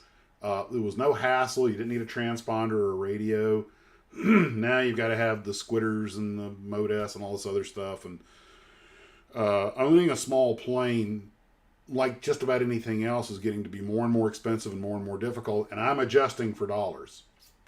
I know that $20 back in 1960 isn't like $20 a day. That was, for a lot of people, that was a week's pay. But How about Max's term? Well, I just call it pilots and prop wash. So Max's terminal sounds like some kind of colon disorder. Anyway, I didn't just say that, but and it's saying it's just you could go from your little grass field where you just tied down your Luscombe or whatever, and hop in your '64 Polaro and with the push button gears and the windy sound that the Dodge transmissions made, and go down to the local hobby shop and then, buy some cool model from Airfix or Monogram. And if you had $3, you could get a 1/32 scale Revell. And, go home with your horseradish smelling red tube tester's glue, get a contact high building your model, and then turn on the TV and watch Flipper. There were good days. I really can't help but feel that a lot of us grew up in that Overton window when it was the best time in history to be a kid. So, let's see. What else we got? So, what's going on in the comments? I've lost. I drift. They're talking about ultralights. And when do you find the time? I flew an ultralight back when I just got out of the Army. I got a few I saw. I mean, I was already a private, working on my private ticket. So ultralights were fun. I learned, like any other airplane, 90% of safety is your pre-flight. There's a lot of things to check on an ultralight. I personally did not care for getting out of gliding distance from the airport unless I had someplace safe to come down, because those little Rotax engines were, they weren't bad, but, you're hanging up. But, of course, let's just say they weren't as time tested as the trusty dusty, 85 horse Continental C85. But I really enjoyed it. And I flew, was it pterodactyl or whatever they called it. It was a high wing, but it had a canard on a boom in front of me. So you couldn't really get in too much trouble with it, because if you pulled the stick back until the canard out front would stall and drop before the wing did. So it was kind of a hard airplane to get in trouble with. A lot of guys are flying with Quicksilvers, which were faster and a little sportier, but they were conventional layout. You could get yourself in a jam with one of those if you weren't careful. They would stall and break. And ultralight pilots usually only had a couple hours of training. But I really enjoyed the heck out of ultralights. I used to parasail also. And, of course, I was young and immortal in those days. And I am missing, you can't really tell, but I actually have less freckles on one side than the other because of a parasailing accident. And I got dragged badly. So that kind of... But then I went in the Army and took up skydiving, so... which resulted in another story you guys have already heard, so maybe one reason I didn't fly helicopters in the Army. But it is what it is. No, Sea Hunt, Gentle Ben, Dark Shadows. Stupidest model ever made. Dark Shadows, Barnabas Collins van. Really? Talk about cheap profiteering. That's what the model industry was all about. That's right. Well, it's about making your fantasies come true. I mean, I'll never get to fly a Thunderbolt or a Mustang. I sat in a Mustang and I barely fit. You don't appreciate how tight those things are until you get into one. Then I hopped up in a Navy T-28 Trojan. I was like, this is nice. Some room here. Navy does things in style. But hopped in that Mustang. I was like, I can't move my arms. And apparently the Spitfire and Messerschmitts are even tighter. So if I ever do get to fly a German Warbird, it'll have to be a Focke-Wulf. Which, really, there's an argument to be made that the Germans should have just put the Messerschmitt 109 out of production and made nothing but FW-190s. I'd like to get some feedback on that, because I know the radial engine made a bigger target, but they didn't call the 190 the Butcher Bird for nothing. That was an impressive airplane. And I know the 109's biggest saving grace was it was set up from the time Willie engineered it for mass production. And so, but the pilot's literally sitting on the gas tank. And I don't know, the 190 just seems like the wide track gear. I know the 109 had some advantages, like you could pull the wings off of it and tow it behind a truck, and the engine was upside down, so you could maintain it in the field very easily. That's all great. Logistics is important, portability is important, maintenance is important. But ultimately, how the thing does in combat, and how many 109s they lose in landing accidents. Steve, yeah, you're right. The hobby store and the grass runway are both on the endangered species list. When I'm president, every country, every city over 10,000 people will have to have a fully stocked hobby shop and a 3,000-foot grass runway with no control tower. Apparently the engines for the Focke-Wulf were not as in demand, so they could have made those. And I've read by German pilots who flew both, and both the airplanes had their advantages, but I think the most of them preferred the 190. And the whole concept of mass production in the United States, though, was very different than the concept of the mass production in countries like Germany.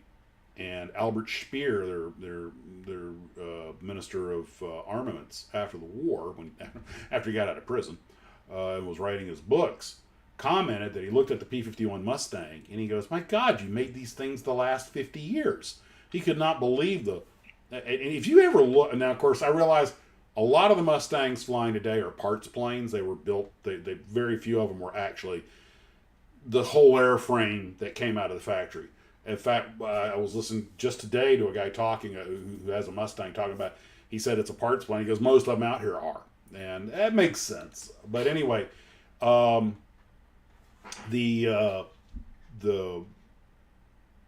course, the Mustang, everyone I know who's flown a Mustang, flew it in combat or has flown it since the war, owned one. They talk about the airplane the way guys talk about their first girlfriend. And it doesn't really have any vices. It's wide track gear, fast as heck, agile, good gun platform, good range. Tight cockpit! But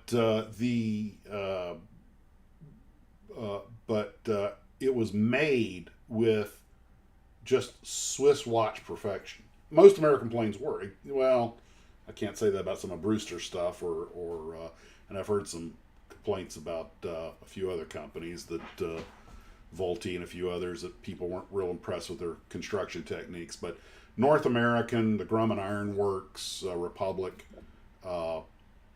they were just. And Speer looked at this and was like, I mean, when I got a Mustang, I mean, the handle to crank the canopy shut had mahogany grip on it. I was like, oh, that's nice. Just everything was built to such a high level of quality. And yet it was done in an enormous number. Of course, as some people have pointed out in the past, that it was much a war of economies, and the United States could afford to do that. Other countries simply couldn't. The British would make these fantastically complex airplanes, like the Spitfire. It took 100,000 man-hours to make one. They had to be virtually hand-built, where the Germans were virtually stapling together. Quasi-trained labor could put the 109s together. The 109 was so designed to save material that when you look at the fuselage formers, there's only stringers in every other one. The actual skin provides the structure between every other set of stringers. That saves a lot of aluminum, makes for an extremely light airplane, and the way it was designed, it held together, it worked. It was probably one of the most efficient airplanes as far as production went, which explains why it stayed in business for so long. But that doesn't mean the Germans didn't quit tinkering on it. They kept trying to improve it all the way to, I think, the K model. But, and they kept managing more performance out of it, which is a testament to their engineering ability. But you see these bumps and lumps and on the wings and these other places on the fuselages because they're trying to get all this mileage. Let's put bigger guns in the cowling. Well, now we're going to need these blisters on top of the cowling, which really look cool, but they obstruct the pilot's already limited visibility, and it adds weight and drag. Got to do the same thing with the wings. They kept putting these patches on it. I don't know if I'd call them aerodynamic patches, but because they were just set up to make these things. They were so cheap to make. They knew how to do it, and if they just switched over to 190s completely, they probably would not have produced as many airplanes. But they probably wouldn't have lost as many either, because like Trey was saying, what, 20% loss is just a landing accidents? I mean, you look at a 109 sitting on its landing gear, and I learned to fly an airplane called a Luscombe that has a fairly narrow track gear, and it's a little bit of a reputation for ground looping. This thing makes a Luscombe look like it's on rails. Spitfire did the same thing. It was pretty tricky with that inward extending gear. And but it made for a light, thin wing and a lot of other stuff. But the Americans' attitude was, and understandably was, well, let's just make an airplane the way the pilot needs it and strap a big honking motor on it. And which is ironically the British engine that really made it to go. Because the Mustang was, I forget what it was, but it was considerably heavier than a Spitfire. But then the British got on board with their Tempest, a Hawker design, wide track landing gear, huge engine. God, that thing would move. It's an awesome looking airplane too. I've got one. Oh, here it is right here. And just a. And I put the rockets on this one. It looks cool with the rockets. But if you look at World War II and the planes that we produced, and you look at the people who put them together, initially these were unskilled workers. Initially, yeah. They learned on the job. And they learned on the job, and they put out some ridiculously durable product, but was basically due to a good design. Yes, and it helped that we had a lot of people like Kelly Johnson and Ed Heineman and so many others.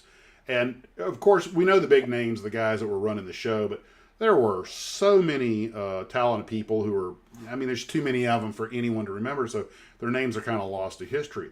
But a lot of very good people.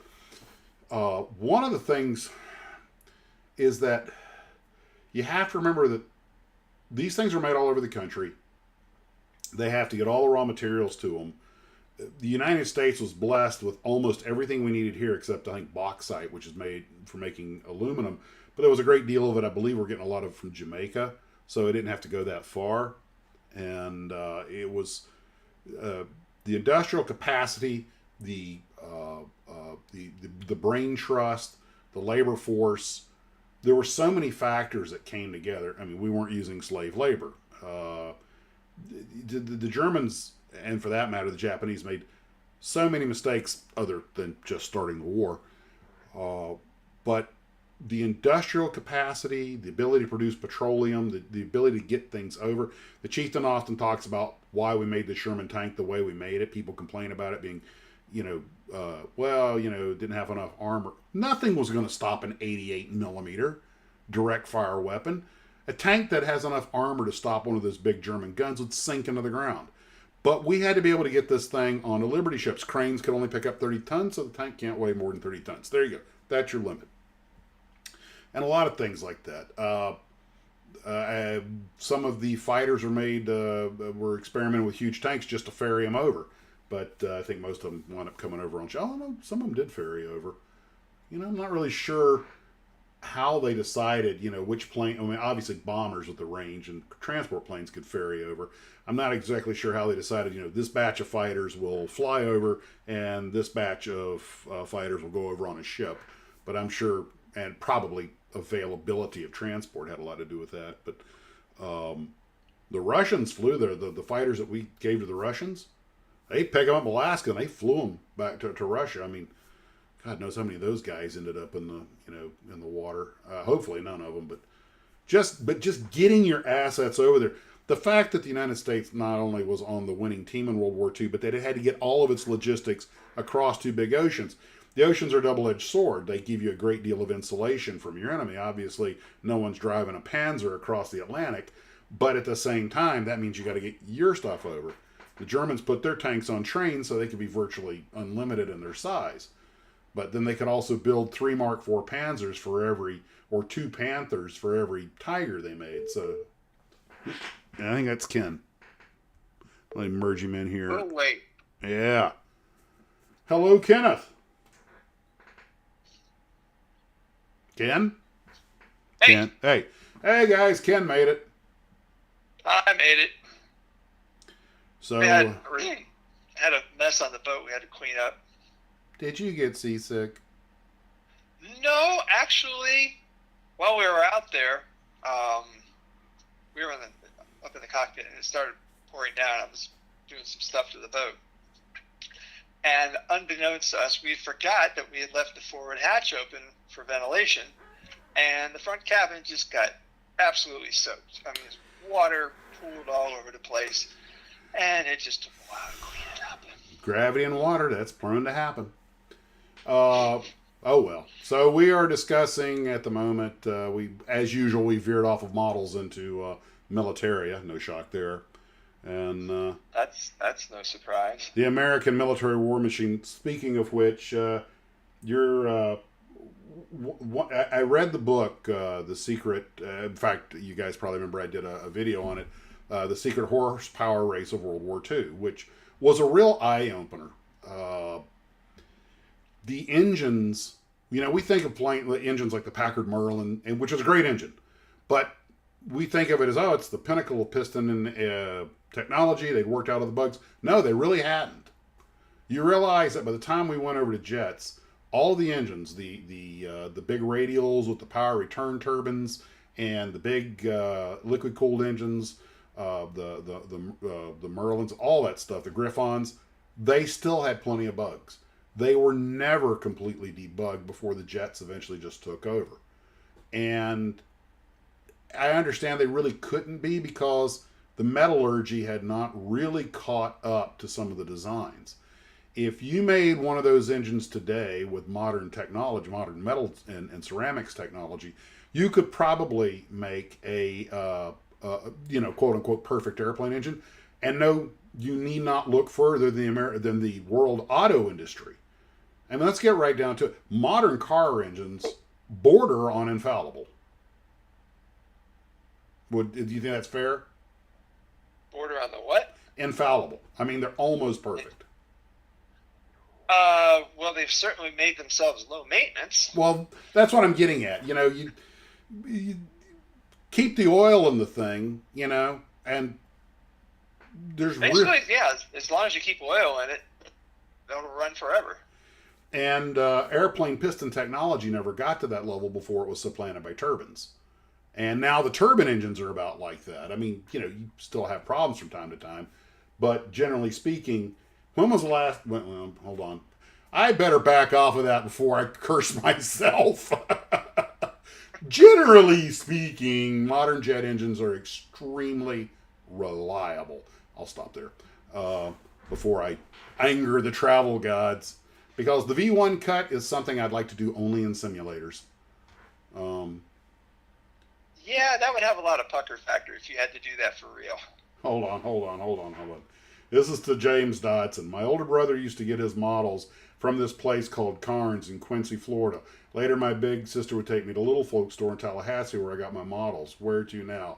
James, I'm from Quincy. Carnes, I knew Bobby Carnes personally. And that is where I bought all my models. And when he turned it into a music store, and they no longer had models, that was when I started going to Carter's Sporting Goods in Tallahassee. Little Folks did carry some, but Carter's had the big selection. And that, I think, is the first place I ever saw Airfix or Nishimo or any of the, what in the late 60s, early 70s were more uncommon brands. And that's amazing. Small world, huh? Back to the engine thing. Somebody said some people still can't keep oil in them. Well, let me give you a lot of people talk about like the German engines, DB601, 605, which are good engines. But the book was pointing out that when the Germans would solve one problem, it would create another. Now the spark plugs had extremely short life because or it was causing heat in a certain area. But what I can't believe is how these guys figured this stuff out. It's not like they had modern testing and diagnostic equipment. They had to tear these engines down probably and look for the burns to see what the problem was, and they came up with some really inventive solutions. But we've got this problem. So you fix that, and that causes the spark plugs to decay. So now we need, and the Germans never really had good spark plugs. They didn't have enough of the rare metals. And that was one of the things that held them back. The Germans, even though their engines had, if I remember correctly, they had more displacement in the Packard Merlins, but they were lower compression. And all of this was because they had to run lower the crappy octane gas in them gasoline. and everything. And so you start getting this, you realize, the aviation spirits that are available, the lubricants that are available, the metal that's available, all of these, and you realize how many things factor into this. And it's amazing that anybody ever got one of these things to fly. But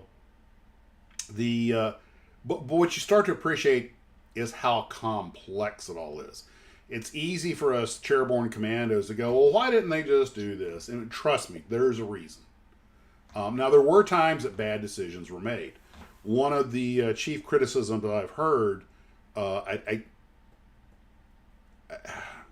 is that people believed in dogmas. I mean, certain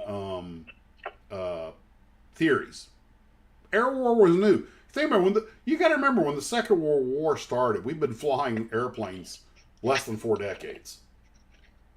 You look at the leap in technology between 1920 and 1939, and it until the jet engine came along, which was another quantum leap.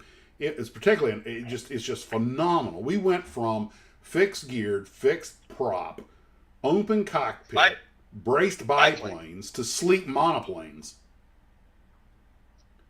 Well, also from 39 to 45, there was a quantum leap in technology as well. Well, the war accelerated everything because, as we all know, whoever gets the money gets the technology. And with the war on the horizon, all of a sudden, money was going into development. But everybody had their different philosophy. The Japanese believed everything was for the attack. We want our planes to be light, fast, and nimble.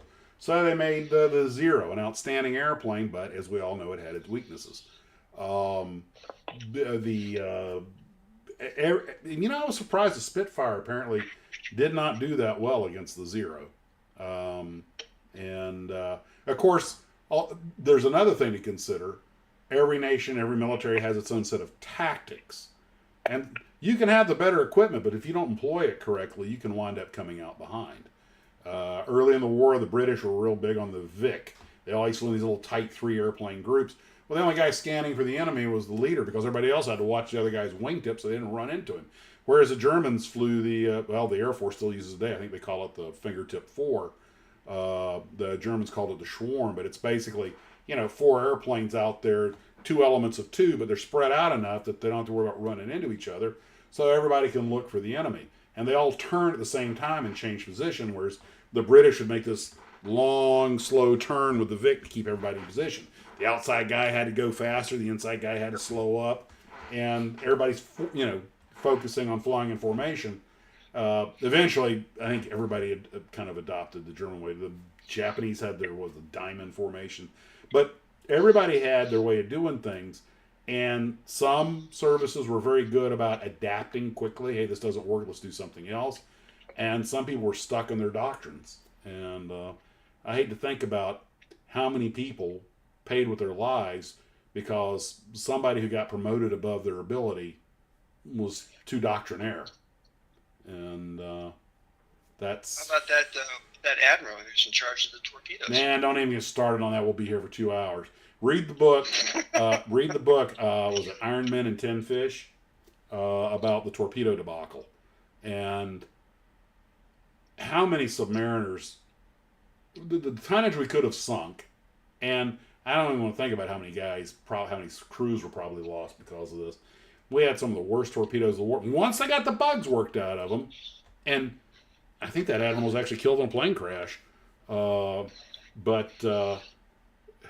sucks. Well, what's his name from the Battle of Britain? Trafford Lee Mallory. If you've ever seen the movie The Battle of Britain, him and Keith Park are always going at it. Lee Mallory wants his big wing, and Keith Park wants his little small, quick, fast, small groups to hit them where they can, and be very judicious. And they're always arguing about which is right, which was wrong. And Lee Mallory was killed before the end of the war. I want to say in a Lancaster. He was supposed to go take charge of the Air Force in India. And it was really bad weather, and the pilot was like, sir, it's not safe to proceed. There's icing. There's all these other problems. And Lee Mallory had his wife with him. And he was like, no, we've got to go. I'm the general, and, I'm the vice air marshal, and I've got to go take over. And he's like, well, we should really, and then, no, you've got your orders. Yes, sir. And they iced up and went in. And well, when somebody gets themselves hurt, that's bad enough. It's when they drag other people with them that I get a little bummed out. But the old clock on the wall tells us it's time to wind it up. Yeah, we're at the 2-hour mark. And well, first off, everybody, I want to thank Greg. If you're still here, Greg, I want to thank you for joining us tonight. I hope I didn't say anything that was out of line. Feel free to shoot me an email if you'd like to, and if I've said something wrong, send me a correction. I'll be happy to make good on it. And please keep putting out your content. I love that stuff. I tell you what, I got to give the internet credit. Thanks to guys like Greg and some others. I used to think I knew a lot about airplanes. What I've come to learn is I don't know nearly as much as I thought. What I've become aware of is how much I don't know. And I become more aware of the broader picture of everything, cars, planes, tanks, and the kit model industry. And the things, it's just nothing is ever as simple as you think it is. Well, before we wrap it up, somebody had a question a little while ago. I thought it was kind of good. What's that? What was your first Tamiya kit, and how did you like it? T-34, the remote control one. Played with it, burned up the motors and batteries in it. It was, and that probably the same kit they're still making. I actually thought about getting another one, and they go on eBay for about $300 in the box for the originals because they're vintage. But I have a Tamiya riverboat patrol craft right back here. That thing, it's just like you say, Steve. Just shake the box and open it, it builds itself. They're still the gold standard in kit models. And the T-34, I wouldn't really want the remote control one now because I don't know. If I did get it working, I'm smelling a Godzilla. I'm smelling another Godzilla movie in the making. Make it radio control. This remote control is easy to make radio control. Okay, Ken, I'll make you a deal. I'll make the RC tanks if you make the RC Godzilla to fight them. That sounds like a challenge. Because we may be growing old, but we never grew up. Oh, of course. I don't want to grow up. Well, guys, again, I want to thank everybody for coming out to spend some time with us this evening. Hope it brightened up your Saturday night. Especially want to thank Greg for showing up, and I know he's an extremely busy guy. And that's really all I've got for tonight. Steve, Ken? Either one. Go ahead, Steve. Good evening, all. Thanks a lot for coming, and we will be here at the next installment to entertain you and educate you some more. Ken? Good night, guys. Sorry I got here late. I hope I didn't miss. Well, I know I missed a bunch of good stuff. That's okay. They're all still laughing. The middle of image of you mopping up the deck. Oh man, what a mess! There was so much water up front. I can't believe I forgot to close that stupid thing. Lesson learned. I won't do that again. Anyway, thanks, guys. It's great you're all here. Really appreciate it. Good night. Guys, we appreciate you coming out. Hope you had a good evening. Take care of yourselves, and as always, model on.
Come and join the Air Force, we're a happy band, they say. We never do a lick of work, just fly around all day.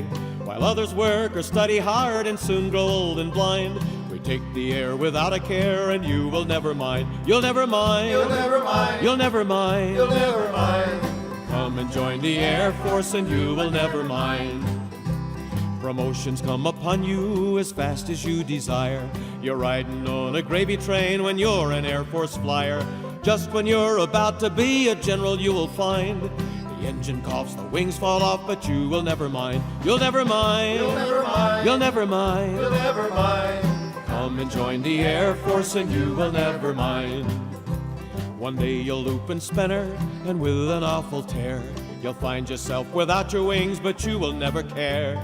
'Cause in about 2 minutes more, another pair you'll find. You'll fly with Pete in the Angel Suite, and you will never mind. You'll never mind. You'll never mind. You'll never mind. Come and join the Air Force and you will never mind. You're flying across the ocean when you hear the engine spit. You see your prop come to a stop, the goddamn motor's quit. The ship won't float, you cannot swim, the shore is far behind. You'll be a dish for crabs and fish, but you will never mind. You'll never mind. You'll never mind. You'll never mind. You'll never mind. Come and join the Air Force and you will never mind. I'm flying in my 86 along the yellow shore. I'm loyal to the Air Force, but rotten to the core. I've only got one engine, and should that bastard quit, it'll be up there all by itself, 'cause I will shit and get. You'll never mind. You'll never mind. You'll never mind. You'll never mind. Come and join the Air Force and you will never mind. Maybe you'll ride the gravy train in administrative work. Let other guys light up the skies, why should you be a jerk? You'll meet that chairborne colonel to whom you've been assigned, with your nose in place and not on your face, but you will never mind. You'll never mind. You'll never mind. You'll never mind. You'll never mind. Come and join the Air Force and you will never mind.